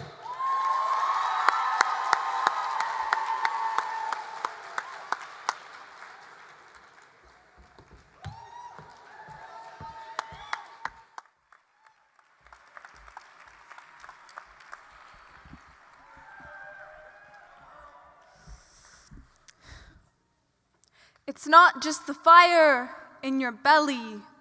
You have to have the bile in your throat. Kellyanne Conway. Dear Miss Conway, I want to be you when I grow up. Dear Miss Conway, the other girls on the playground say things like you're an affront to feminism everywhere, or you work with a self-interested evil that demeans the rights of millions. And while I might agree, my admiration remains unmitigated. See, Miss Conway, you are ambition personified, lawyer turned pollster turned media icon. Dear Miss Conway, I've watched you on TV and I'm awestruck the way you dance a ballet between the lines of reality and spin. They play NBA games after Meet the Press, but you're the one who truly pivots. Dear Miss Conway, alternative facts. Alternative facts. How amazing a rhetorical invention to flip hundreds of years of epistemological structure on its head in a single sentence. It's unbelievable. Dear Miss Conway, I have an overproduction of bile on account of my psychiatric medications. Dear Miss Conway, sometimes I am really good at speaking, can argue my way from Pride and Prejudice to prison industrial complex in 5 seconds flat. My mouth turned transcontinental high-speed rhyme machine. I waltz vowels off my tongue and slide music through my teeth.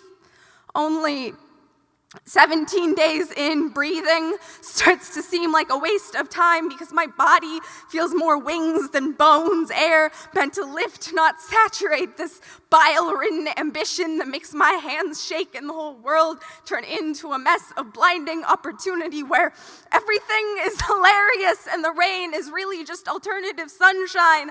I hate the things you say. You, me.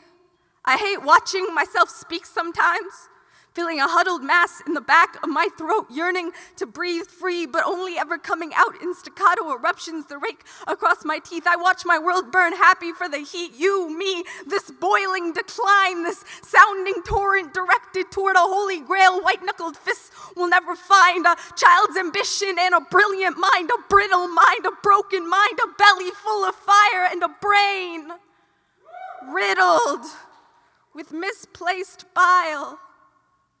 Dear, do you ever regret that threat which keeps ambition from becoming monster? You monster. Me, monster. Dear Miss Conway, the other girls on the playground tell ghost stories and I hear your name. Dear Miss Conway, I want to speak like you someday, to spin and pivot and watch my tongue dance, but I want to be able to believe it.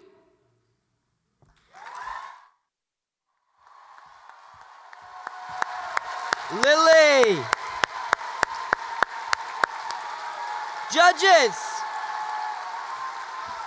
Let's get those scores together and hold them up in 3, 2, 1. Scores, we have an 8.7, an 8.9, an 8.9, a 9.0, and a 9.6 for Lily. Applaud the poet. And please welcome to the stage, Seth.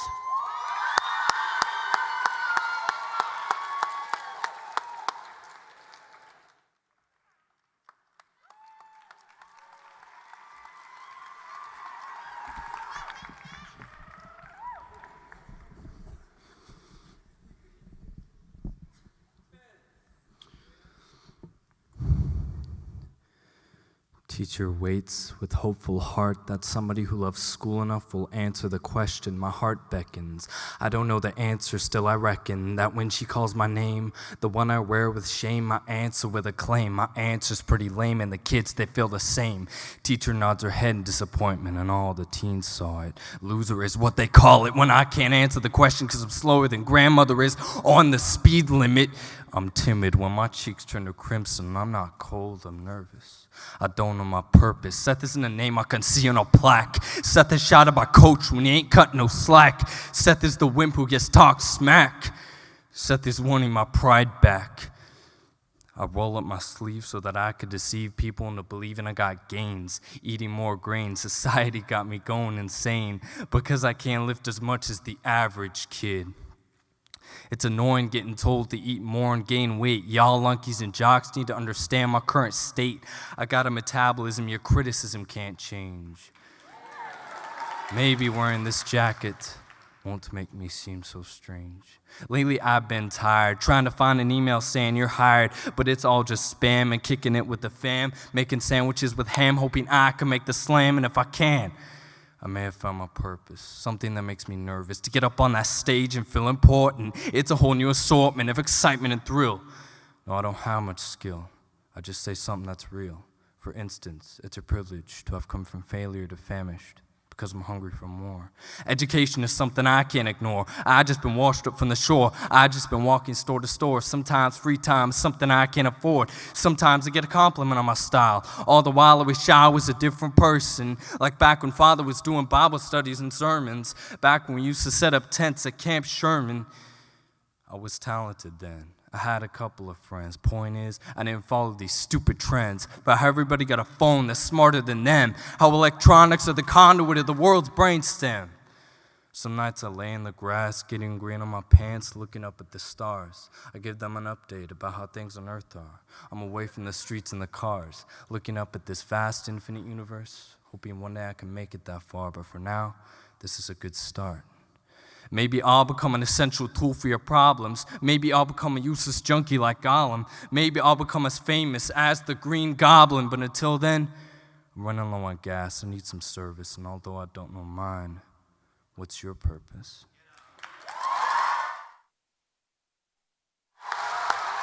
Put it together for Seth.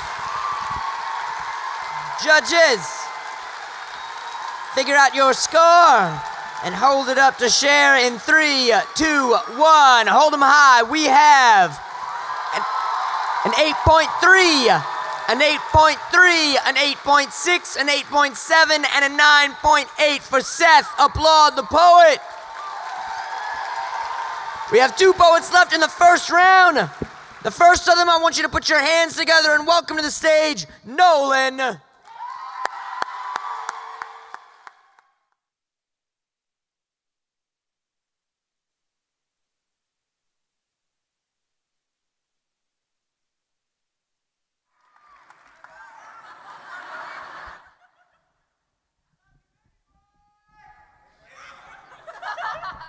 I hate this.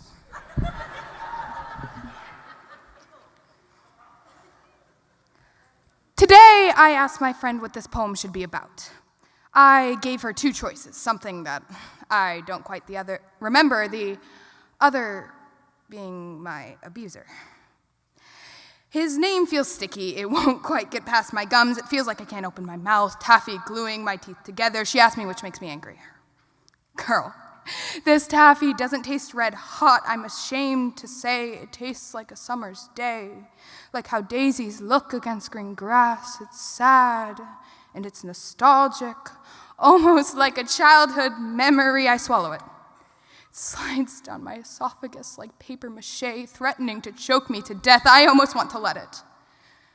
The first time I told one of my friends about him, he sat there for what seemed like years. Silent, I swear he could hear my heart screaming. I wanted to do nothing more than scream, "This is what he's done to me," turned me into nothing more than a drab spring day, constantly threatening to turn into a storm, lightning from my veins, tears falling like a monsoon. I'll let you in on a little secret. I don't have the energy for a storm. I never seem to pour anymore, just a constant drizzle. My friend asked me why I don't put my hood up. The drizzle reminds me that I'm still here, that he didn't take everything from me, that despite it all, I made it. I made it. I made it. Today, I asked my friend what this poem should be about. She said, whichever I feel more passionate about. I don't feel passionate about how he hurt me. The only thing I felt was his hands wrapped around my too cold neck. The only thing I will think about when I wrap a noose around my neck and jump are his hands stealing the life from my bones. His name is Jeremiah. Thank you. Put it together for Nolan. Judges, make your decisions and hold them up in 3, 2, 1. Scores. We have a 6.4. Let them know. A 7.2. A 7.5, a 7.6, and an 8.0 for Nolan. Applaud the poet. We have one more poet in the first round. Please put your hands together and welcome them to the stage, Jake.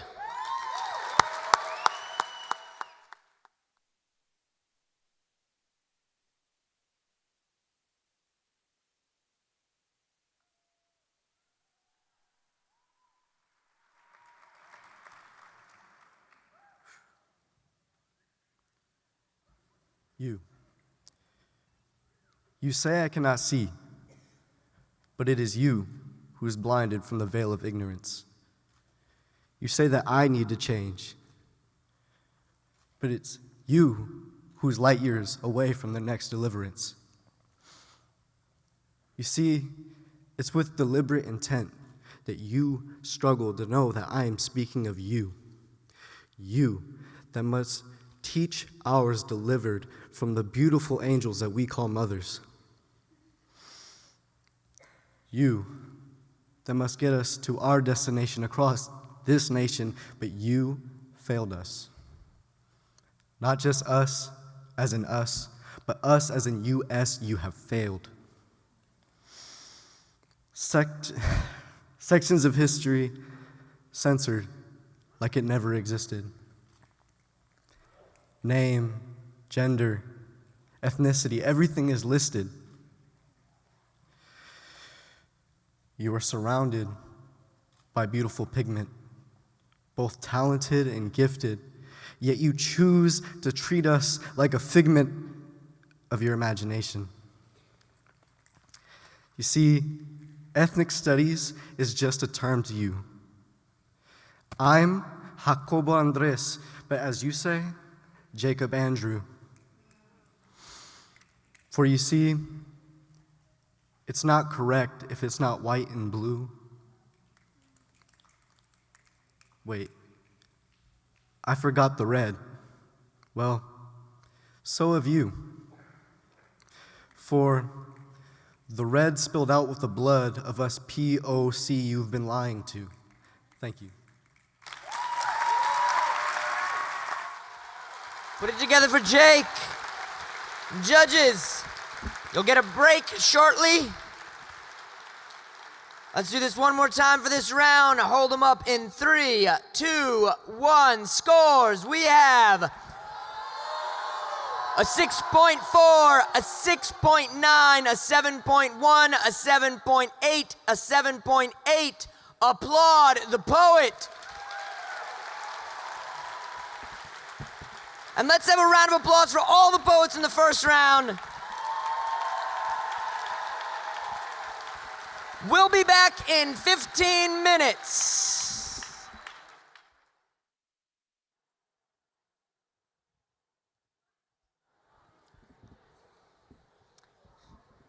Hey, y'all. How is everyone? Y'all still in it for these good folks to win it? Give me a little bit more. Just a little bit more. Yes. All right. Well, let's as folks are coming in and taking their seats, I'm going to read off right quick the 10 finalists we will be hearing from in the second round, and then we'll jump right into it.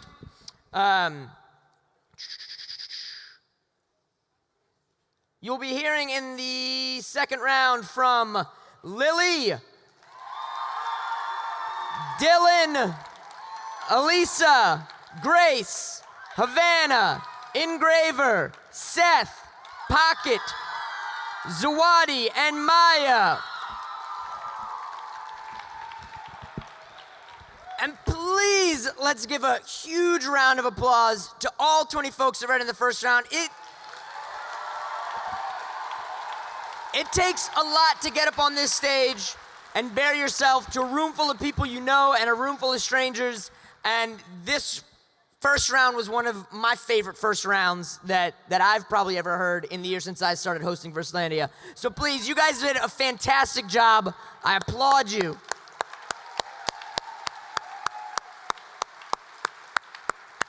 All right. Without further ado, judges, you ready? Audience, you ready? Poets, you ready? All right. First up, put your hands together and welcome to the stage, Lily.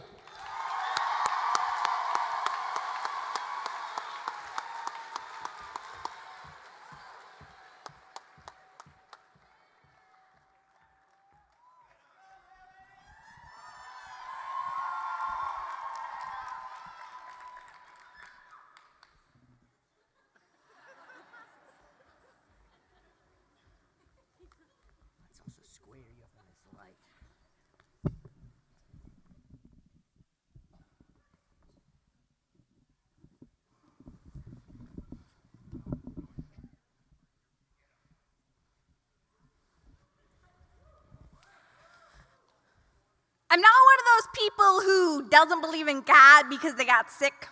I don't lack faith because some doctor told me my brain is broken, that there's some self-destruct button behind my eyes and a salt and pepper cover band singing, "Push it real good." However, it snowed 4 inches last week, then froze over. My psychiatrist appointment got canceled, and I am sick.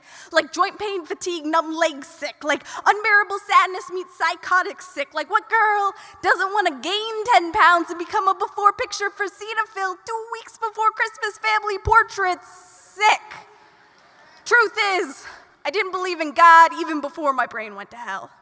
However, both my grandparents are these Midwestern Protestant ministers. We have 7 nativity scenes on display in our living room. I didn't have an imaginary friend growing up. I had Jesus. I had scripture before bed and the gospel etched in my breakfast cereal. Mind you, this was never in a fire and brimstone, burn the faggot sort of terror. It was more that I saw faith best practiced on the first days of fall when the rain started and summer oil slid off onto side streets, casting car tires into uncertain skids that, oh God, and shit intermingled in the driver's seat. Prayer is a practice best employed before rolling the dice in Monopoly, and faith is not an act of blind bravery, but a morning cup of coffee, eyes turned wide open by warmth.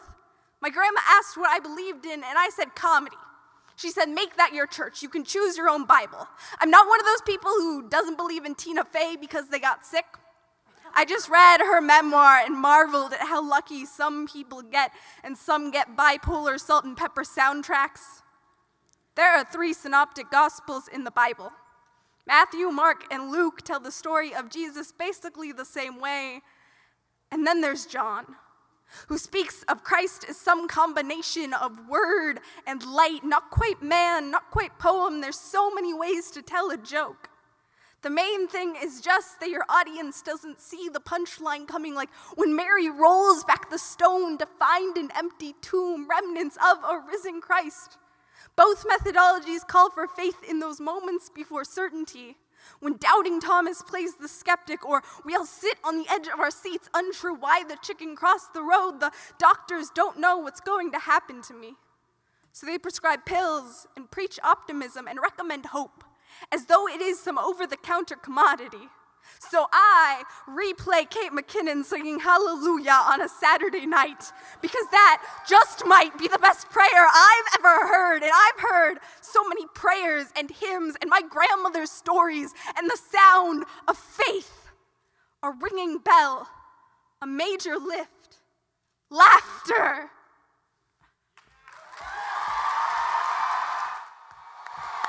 Put it together for Lily. Judges, you guys are seasoned pros now. Let's see those scores high in 3, 2, 1. We have an 8.2, an 8.7, a 9.3, a 9.4, and a 9.5 for Lily. Applaud the poet. And keep that energy going, and welcome back to the stage, Dylan.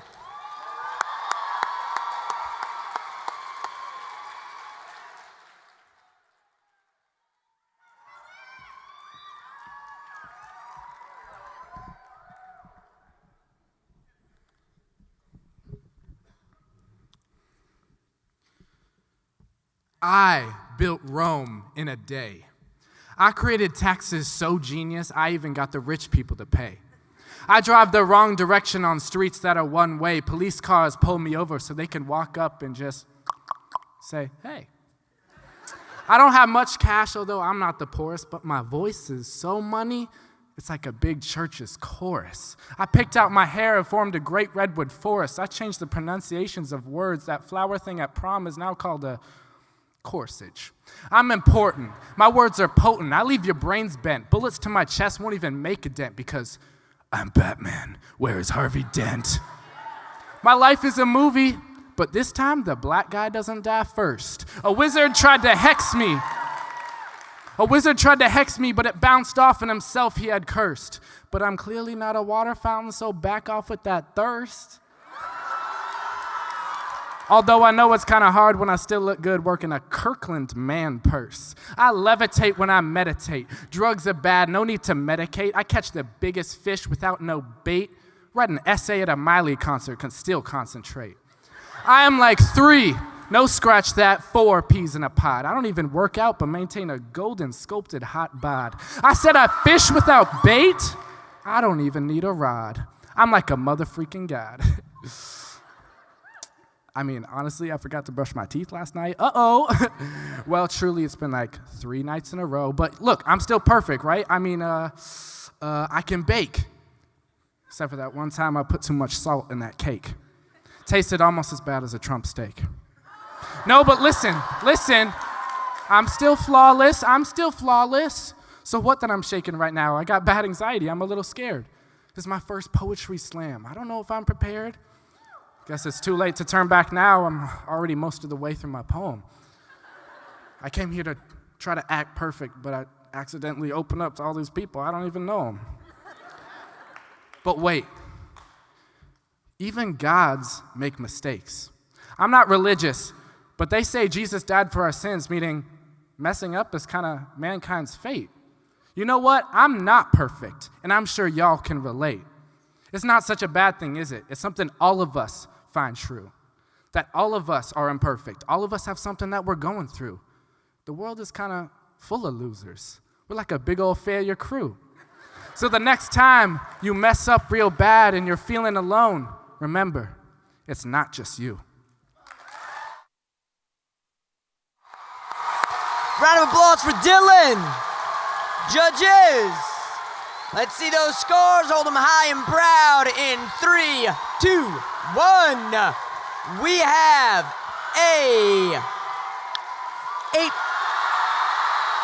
an 8.2, an 8.9, a 9.1, a 9.4, and a 9.8 for Dylan. Applaud the poet.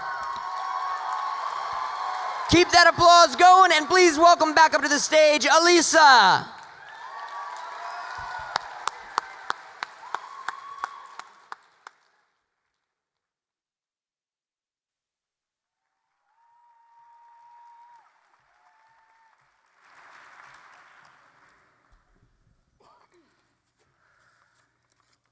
A letter from society. Little girl, let me introduce you to my world.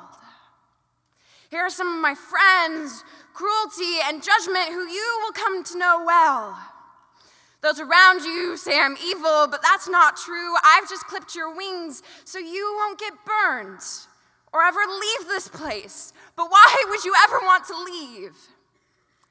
I'll teach you how to plaster on a fake smile with bright red lipstick, or how to always make sure your sleeves are long enough so those around you won't see that masterpiece I've had you working on.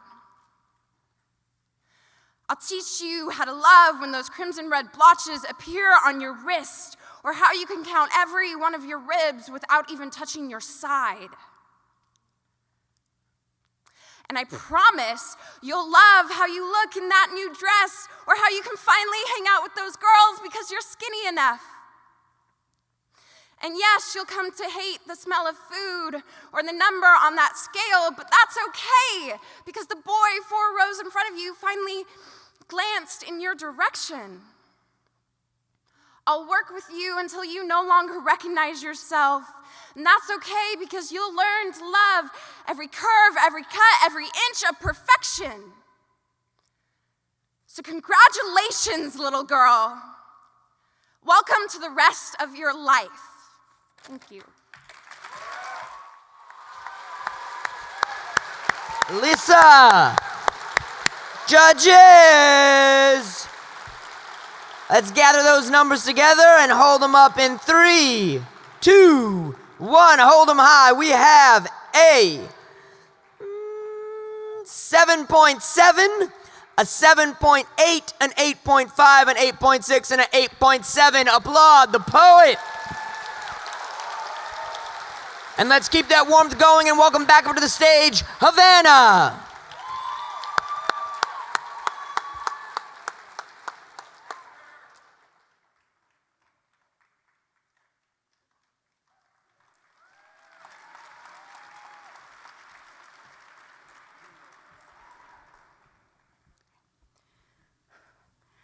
I don't think I've ever really heard my name until it came out of your mouth.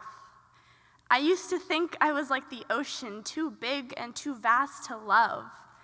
But if I am the ocean, then you are the setting sun, and when we meet on the horizon line, it creates a sunset of colors I never knew existed. My body and soul have never smiled the way they do when you touch them. I think they were waiting for you. You put your hand on my leg and I don't flinch. Is this heaven? The sting of other people's touch is still burned into my skin. I still carry the habit of shying away from people's touch like rosary beads on a rope of uncertainty. But your hands are soothing balm, and I don't have to repeat any shaky prayers when you get close. I used to think love belonged on TV shows and fairy tales. I am what is left over of a failed marriage. I am a graveyard of love, and it shows. I spent so many days watching my mother swallow all of the questions she refused to ask my father. Saw her find too many notes with women's numbers scrawled on them in his bags. I never knew such tiny scraps of paper could be so lethal. I thought butterflies in your stomach and that swelling feeling in your heart and smirks half covered by bed sheets were stories, tired mothers spoon-fed to their daughters on sparkling utensils to make them believe things wouldn't always be so bleak. but it's real. No matter how many times I blink, it's real. I didn't think love could belong to girls like me. Didn't think my shaking hands could ever hold something so precious. I tell everyone they won't understand it until they feel it. It's like breathing a long sigh of relief. It's like feeling weightless. It is glittery. It is every beautiful thing you won't forget and can't remember. It's like coming home. Your mouth tastes like all of the things that have been missing, and it is not the sharp tooth, rotten smile I am used to waiting to swallow me whole. There are no secrets hiding in your mouth. Your arms are shelter, and your voice is a sedative, and maybe everything will be all right. When your hands found mine, they gave birth to optimism. I've never met them before, but what a beautiful child.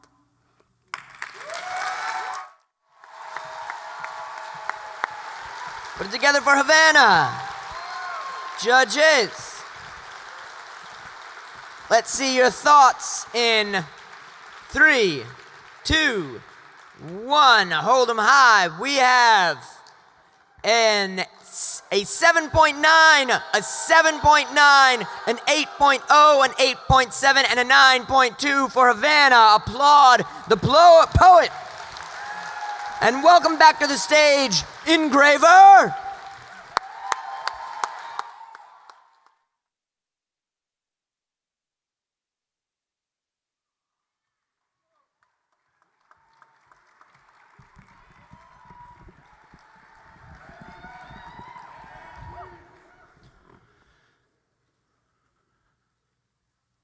Fuck. You heard right. The biggie, the 4-letter fighter jet, the word often preceded by what the and followed by you, me, it, this, that, yeah, no, or the police. The only word starting with F and ending with UCK that isn't a big red emergency vehicle. Fuck! The only thing that gets a public school teacher's attention faster than free money. Fuck!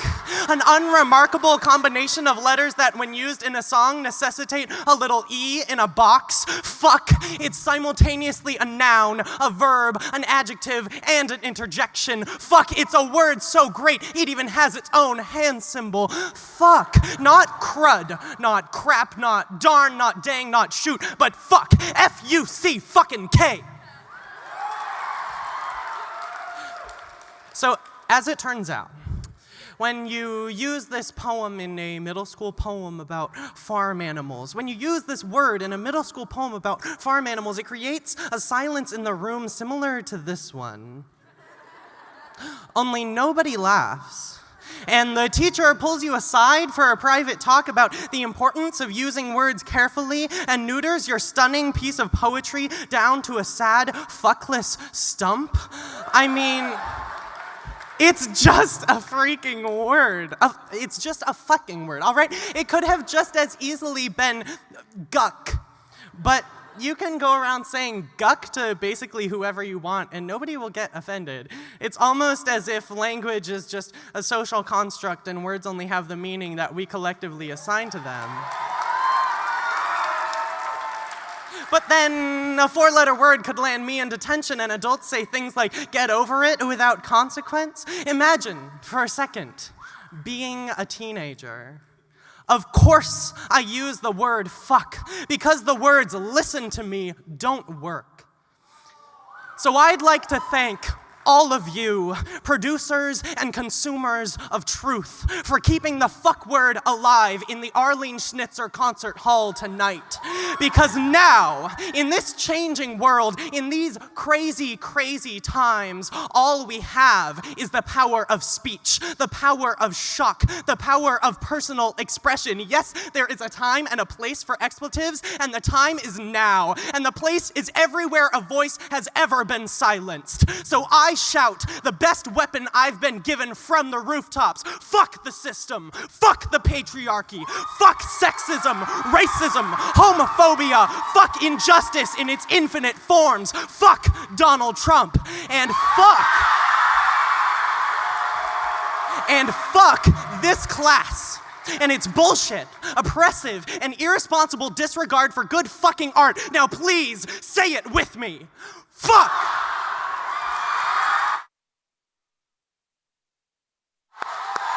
Engraver!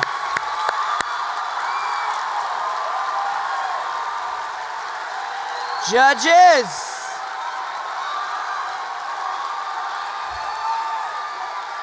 Judges! Don't fuck it up. Hold them up in 3, 2, 1. We have an 8.5, a 9.0, a 9.6, a 9.8, and the night's first 10. For Engraver, applaud the poet. And let's welcome back up to the stage the 7th poet in the final round, Seth.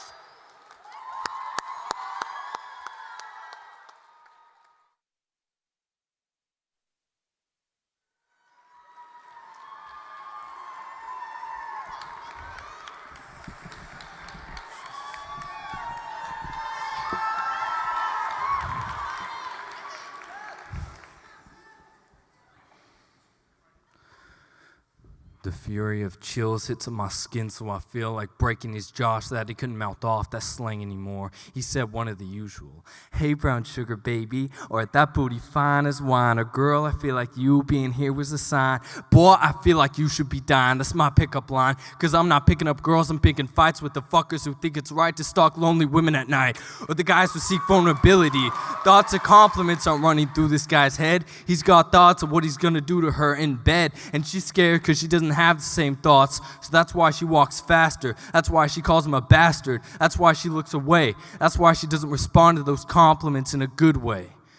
A lot of men just think of women as pleasure palates, ignoring how they might be independent, not needing compliments, because they're focused with school and more important shit, or they got a boyfriend or girlfriend, but still, that doesn't stop he from being a complete pain in the ass. So annoying, no wonder she passed. And sometimes she laughs, so that will keep him at bay.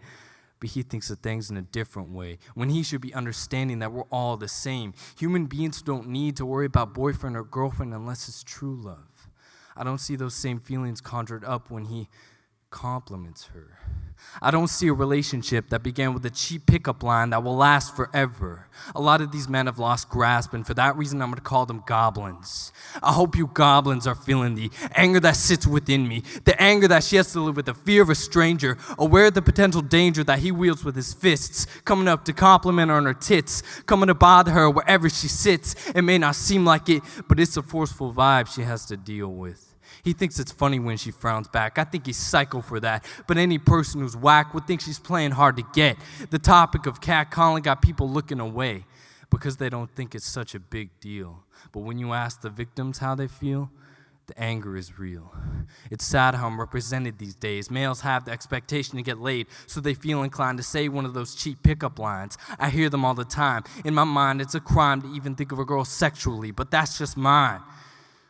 But it's also not fine when she starts crying about being harassed on the daily. So here's what I suggest. Men, put out the pride that's burning in your chest so that you can realize how it feels to be treated less with these foolish attempts at a one-night stand. And sometimes not even that. But in order to diffuse the abuse of verbal language, y'all goblins need to understand a female's daily anguish. She's nervous around males because in the past encounters, they've proven to be a failure at having a normal conversation. Let's prove her wrong. Let's not act different because she's wearing a bra or not. Let's show her that we can all get along. Thank you. Put together for Seth. Judges. Let's put those scores together and hold them up in 3, 2, 1. We have a 8.3, 8.4, 8.7, 8.9, and a 9.9 for Seth. Applaud the poet.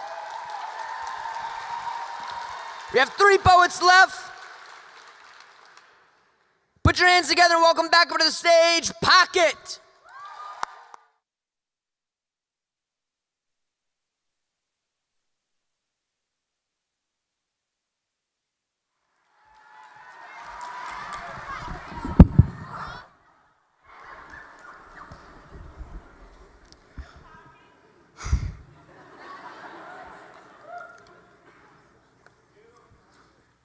Be quiet.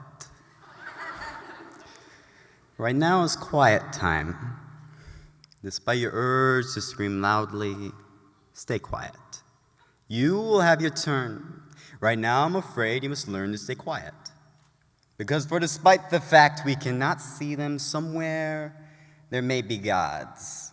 Real or not, they are performing.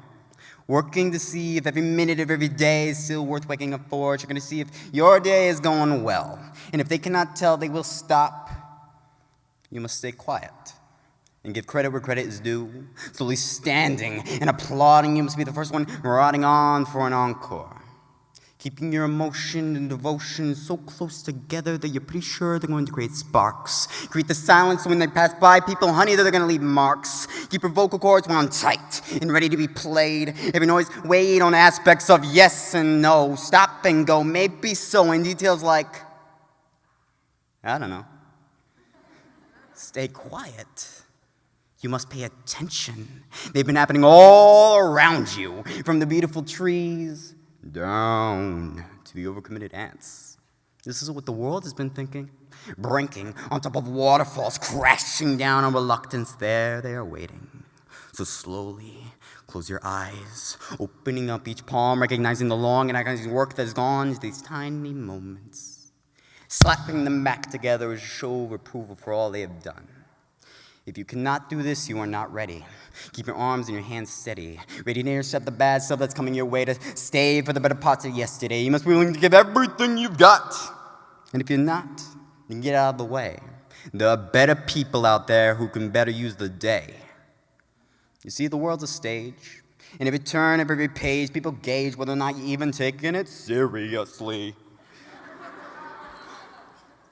You must stay quiet, stay courteous, making sure to stop and smell the roses, keeping your smile nice and wide, but most importantly, keep your farts slow and deliberate. They will notice you've been practicing, because if you got the guts to appreciate every moment, inside you is the component to realize the beauty in a long-term broken silence. So smile at the next moment, despite the amazingness of the cause, giving reward to all moments, from then to now to later, by giving the world applause.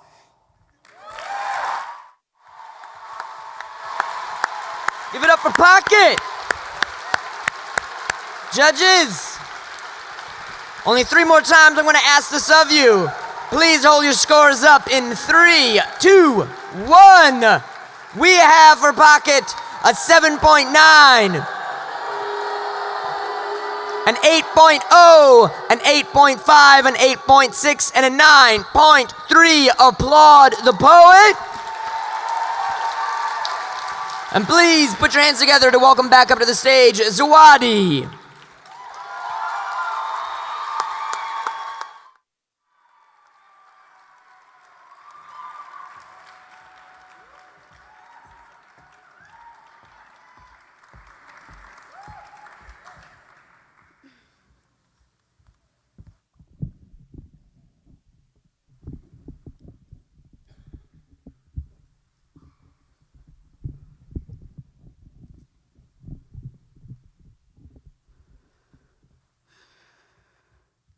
Stop!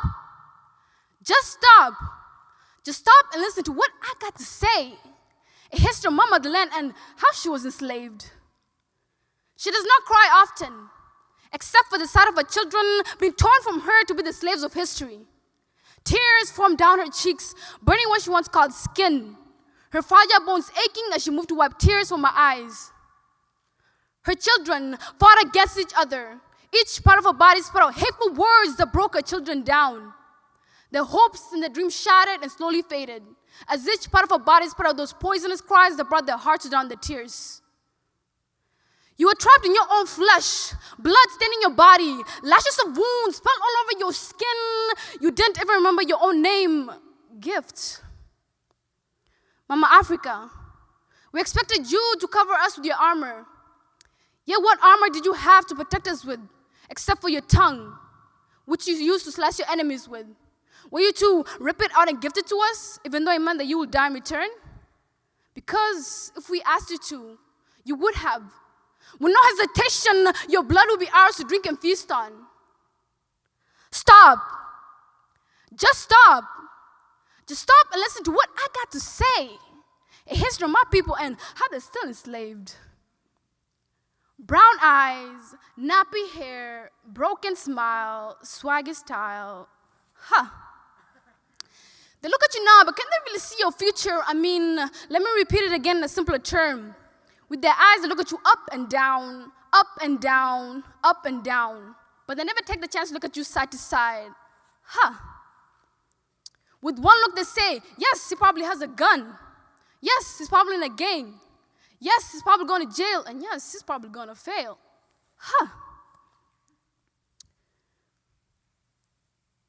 Bang, bang. With blood painting the scars of your past, you lay there dead. Listen, brown girl with luscious hair and melanin skin, only known as Miss Attitude. Where are you from? Your accent sounds so exotic. And do you speak African? Screens that scream, black is evil, yet white is good. News that starts off with black man armed versus man with 2 children armed. Reaching to touch your hair as if you're some type of animal that wears a sign around her neck that reads, please, pets, no permission needed. Stop. Just stop. Just stop and listen to what I got to say.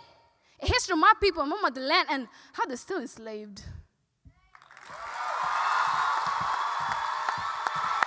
Zawadi.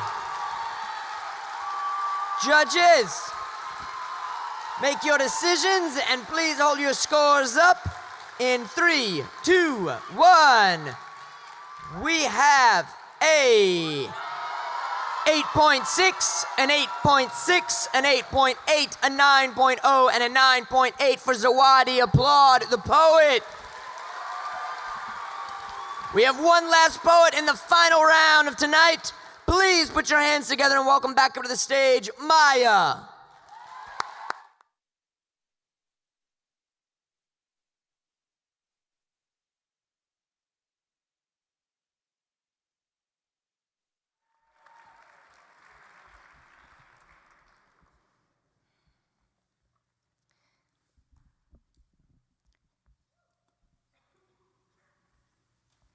Polished speeches travel as wavelengths through every car and home stereo across the nation. I learned that another American bomb was detonated in Syria today. I pause. I do not speak. I do not try to comprehend the justifications found within those vibrations, their lies ricocheting off the bases of my eardrums. I flip the television switch and see promises of safety and liberty fed to children in bowls of commercial breakfast cereals. I see television serials that speak of a certain wave of justice you only get from obliterating an innocent family of 3 somewhere in the Middle East. But we are not told who they are, or that their bodies were blown apart from their souls in an explosion of Islamophobia. We are forced to read between the lines that the bad guy hasn't been found yet, but our senators fail to admit they just massacred millions of innocent civilians, most of whom were doing nothing but playing a game of soccer, waiting for the blue skies to become gray because at least the drones wouldn't be flying then. We have become so complacent with violence that killing has become an American value. When we train our toddlers with toy squirt guns instead of warm bottles of milk, and our children with BBs and paintballs instead of books, we are not surprised when they become militants. After all, when we are raised alongside pistols, they start becoming our best friends. And excuse me, but I will never understand why we fail to arm our teachers with school supplies, but buy our soldiers their weapons. Apparently, destroying civilization is more of an American value than watching it grow. Another black boy's life met its match with a police bullet today, and we do not even try to comprehend it. Just this morning, his mother kissed him on the cheek and put a note in his lunchbox signed with a heart, and tonight she is planning his funeral. Every day she is forced to watch her son's killer roam about the streets, claiming to protect but aiming to kill. Hands up, don't shoot is nothing more than graffiti on an alleyway. His gun is nothing more than a paintbrush today. When he died, all his mother had left was an unfinished painting who may have one day framed the museum if only he had more time in working. We do not cry. I wonder if we will ever exchange guns for pencils, violence for poetry, racism for love. I wonder if there is such a thing as justice. I conclude that until every radio station in this nation features the cries of a Syrian child lifted from the rubble he once called home, or the screams of a black boy as his skin is forced from his soul, as a battle cry instead of an exploitable tragedy, that this world of ours, now turned war zone, will have a body count that keeps rising.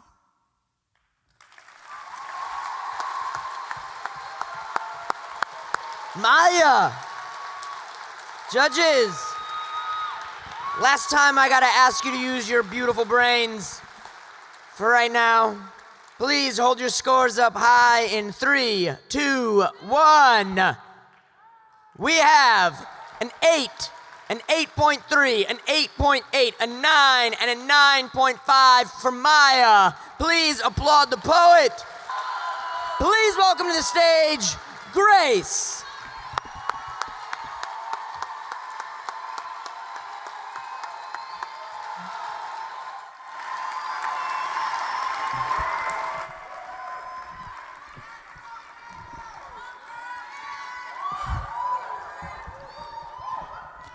Dear world, I wonder if you can hear me. My scream isn't loud enough to wake the people that are near me. I am one of many, many who fall on victim, but see, I am losing faith in the people. They don't listen. I feel as if my soul has already left my body. As I tremble in the cold, I wonder if they are sorry. Sorry are words I never did hear a lot. I seem to be your daughter more than my father's. He forgot. I wonder if I am worthy for this mission you call life. See, I'm walking down the road, but I can't understand the height. And as I ain't counting problems to your human life, I'm losing stamina trying to fight for what is right, because I see wrong. Wrong in the way they preach religion, but sin every time they judge someone who's different. Wrong in the way the color of our skin determines whether or not we deserve recognition. Wrong in the way my sister feels she doesn't fit in because every magazine says you have to be thin. Wrong because two wrongs never made a right. Don't be sorry when I'm gone, but forgive me by the nights. Am I wrong for stating my opinion? I'm only 17, but the world's my opposition. I blame society for putting me in this position because hate, and hate is what led me to this condition. I often wonder, actually I wonder a great deal, how I can cut so deep yet still not feel. I mean, I feel the cuts, but I will never feel alive. It's like I see people living and I'm just waiting on mine. So do you hear me now as I lay here silent? I never imagined a world could be so violent. I'm one of many bodies you will find. Forget about the world so simply left behind because hate. Everybody saw, nobody stopped. Hate that they say I'm a freak when I'm not. Hate until my body finally dropped. Hate. And now every word they wish they never said is the reason why my mother had to walk in on her daughter dead. And this could have been prevented, but the hate didn't stop. And you can call me anything but weak, I am not. Weak are those who stood there and did nothing. Weak is the reason why hate is still something. Weak is not me, weak is not I, for I told the truth and weak seems alive.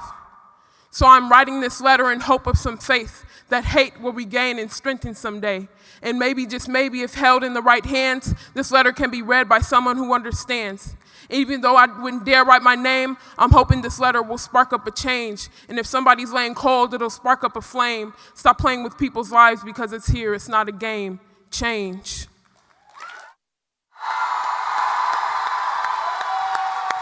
Thank you, Grace. My apologies. Judges, this is the last time I'm going to ask you to do this. Hold your scores up high in 3, 2, 1. We have an 8.1, an 8.2, an 8.8, a 9.5, and a 9.7 for Grace. Applaud the poet and all poets of the night. Math tabulators, run off into the night to score these jokers. And while they're doing that, I'll song and dance them. I'm gonna go with this microphone. Thank y'all so much for coming out tonight, by the way. I keep asking for rounds of applause for these poets, but please, another one. Y'all have really shared some really incredible work tonight, and I'm thankful that I get to be a part of this, so thank you.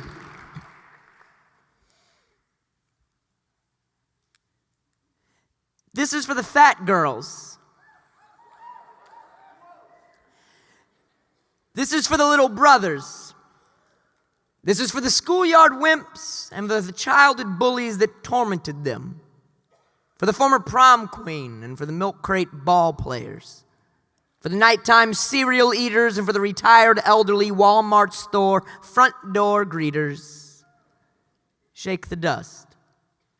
This is for the benches and the people sitting upon them.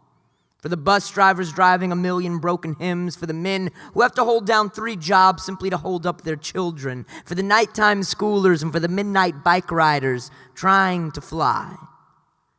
Shake the dust. This is for the 2-year-olds who cannot be understood because they speak half English and half God. Shake the dust. For the boys with the beautiful sisters, shake the dust. For the girls with the brothers who are going crazy. For the ones who are going out of their minds. For the gym class wallflowers and the 12-year-olds afraid of taking public showers. For the kid that's always late to class because he forgets the combination to his lockers. For the girl who loves somebody else, shake the dust. This is for the hard men who want love but know that it won't come. For the ones who are forgotten. The ones the amendments do not stand up for the ones who were told, speak only when you are spoken to, and then never spoken to. Speak every time you stand so you do not forget yourself. Do not forget yourself. Do not let one moment go by that doesn't remind you that your hearts beat thousands of times every single day, and that there are enough gallons of blood to make every one of you oceans. Do not settle for letting the waves settle. And for the dust to collect in your veins. This is for the celibate pedophile who keeps on struggling, for the poetry teachers, and for the people who go on vacations alone, for the sweat that drips off a Mick Jagger singing lips, and for the shaking skirt on Tina Turner's shaking hips, for the heavens and for the hells through which Tina has lived. This is for the tired and for the dreamers. For those families that will never be like the Cleavers with perfectly made dinners and sons like Wally and the Beaver. This is for the bigots, for the sexists, for the killers, for the big house jail sentence cats becoming redeemers, and for the springtime that always seems to know to show up after every one of our winters. This is for you. Make sure that by the time the fisherman returns, you are gone. Because just like the days, I burn at both ends. And every time I write, every time I open my eyes, I'm cutting out parts of myself just to give them to you. So shake the dust and take me with you when you do, for this has never been for me. All that pushes and pulls and pushes and pulls, it pushes for you. So grab this world by its clothespins and shake it out again and jump on top and take it for a spin. And when you hop off, shake it again. For this is yours. Make my words worth something. Make this more than just another poem that I write. More than just another poem, like just another night that sits heavy above every one of us. Walk into it, breathe it in, let it crash through the halls of your arms like the millions of years of millions of poets coursing like blood, pumping and pushing, making you live, shaking the dust. So when the world knocks at your front door, you clutch the knob tightly, but then you open on up and you run forward as far as you must, as fast as you can, with your arms spread before you, running into the greeting arms of the outside world, fingertips trembling, though they may be. Thank you very much.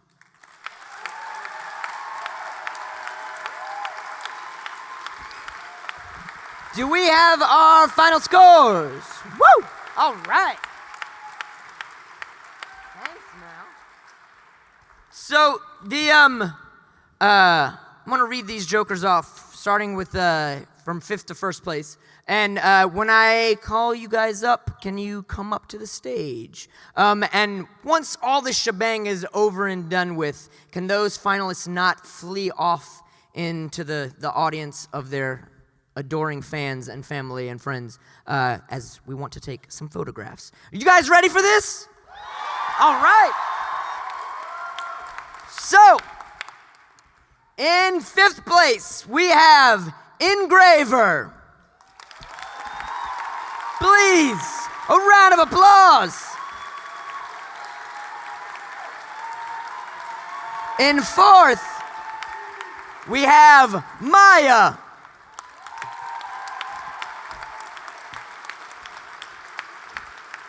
Third place, Zawadi.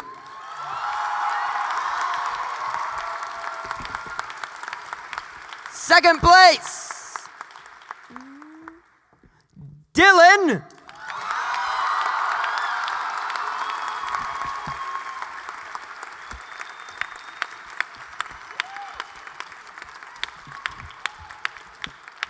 And first place, Lily.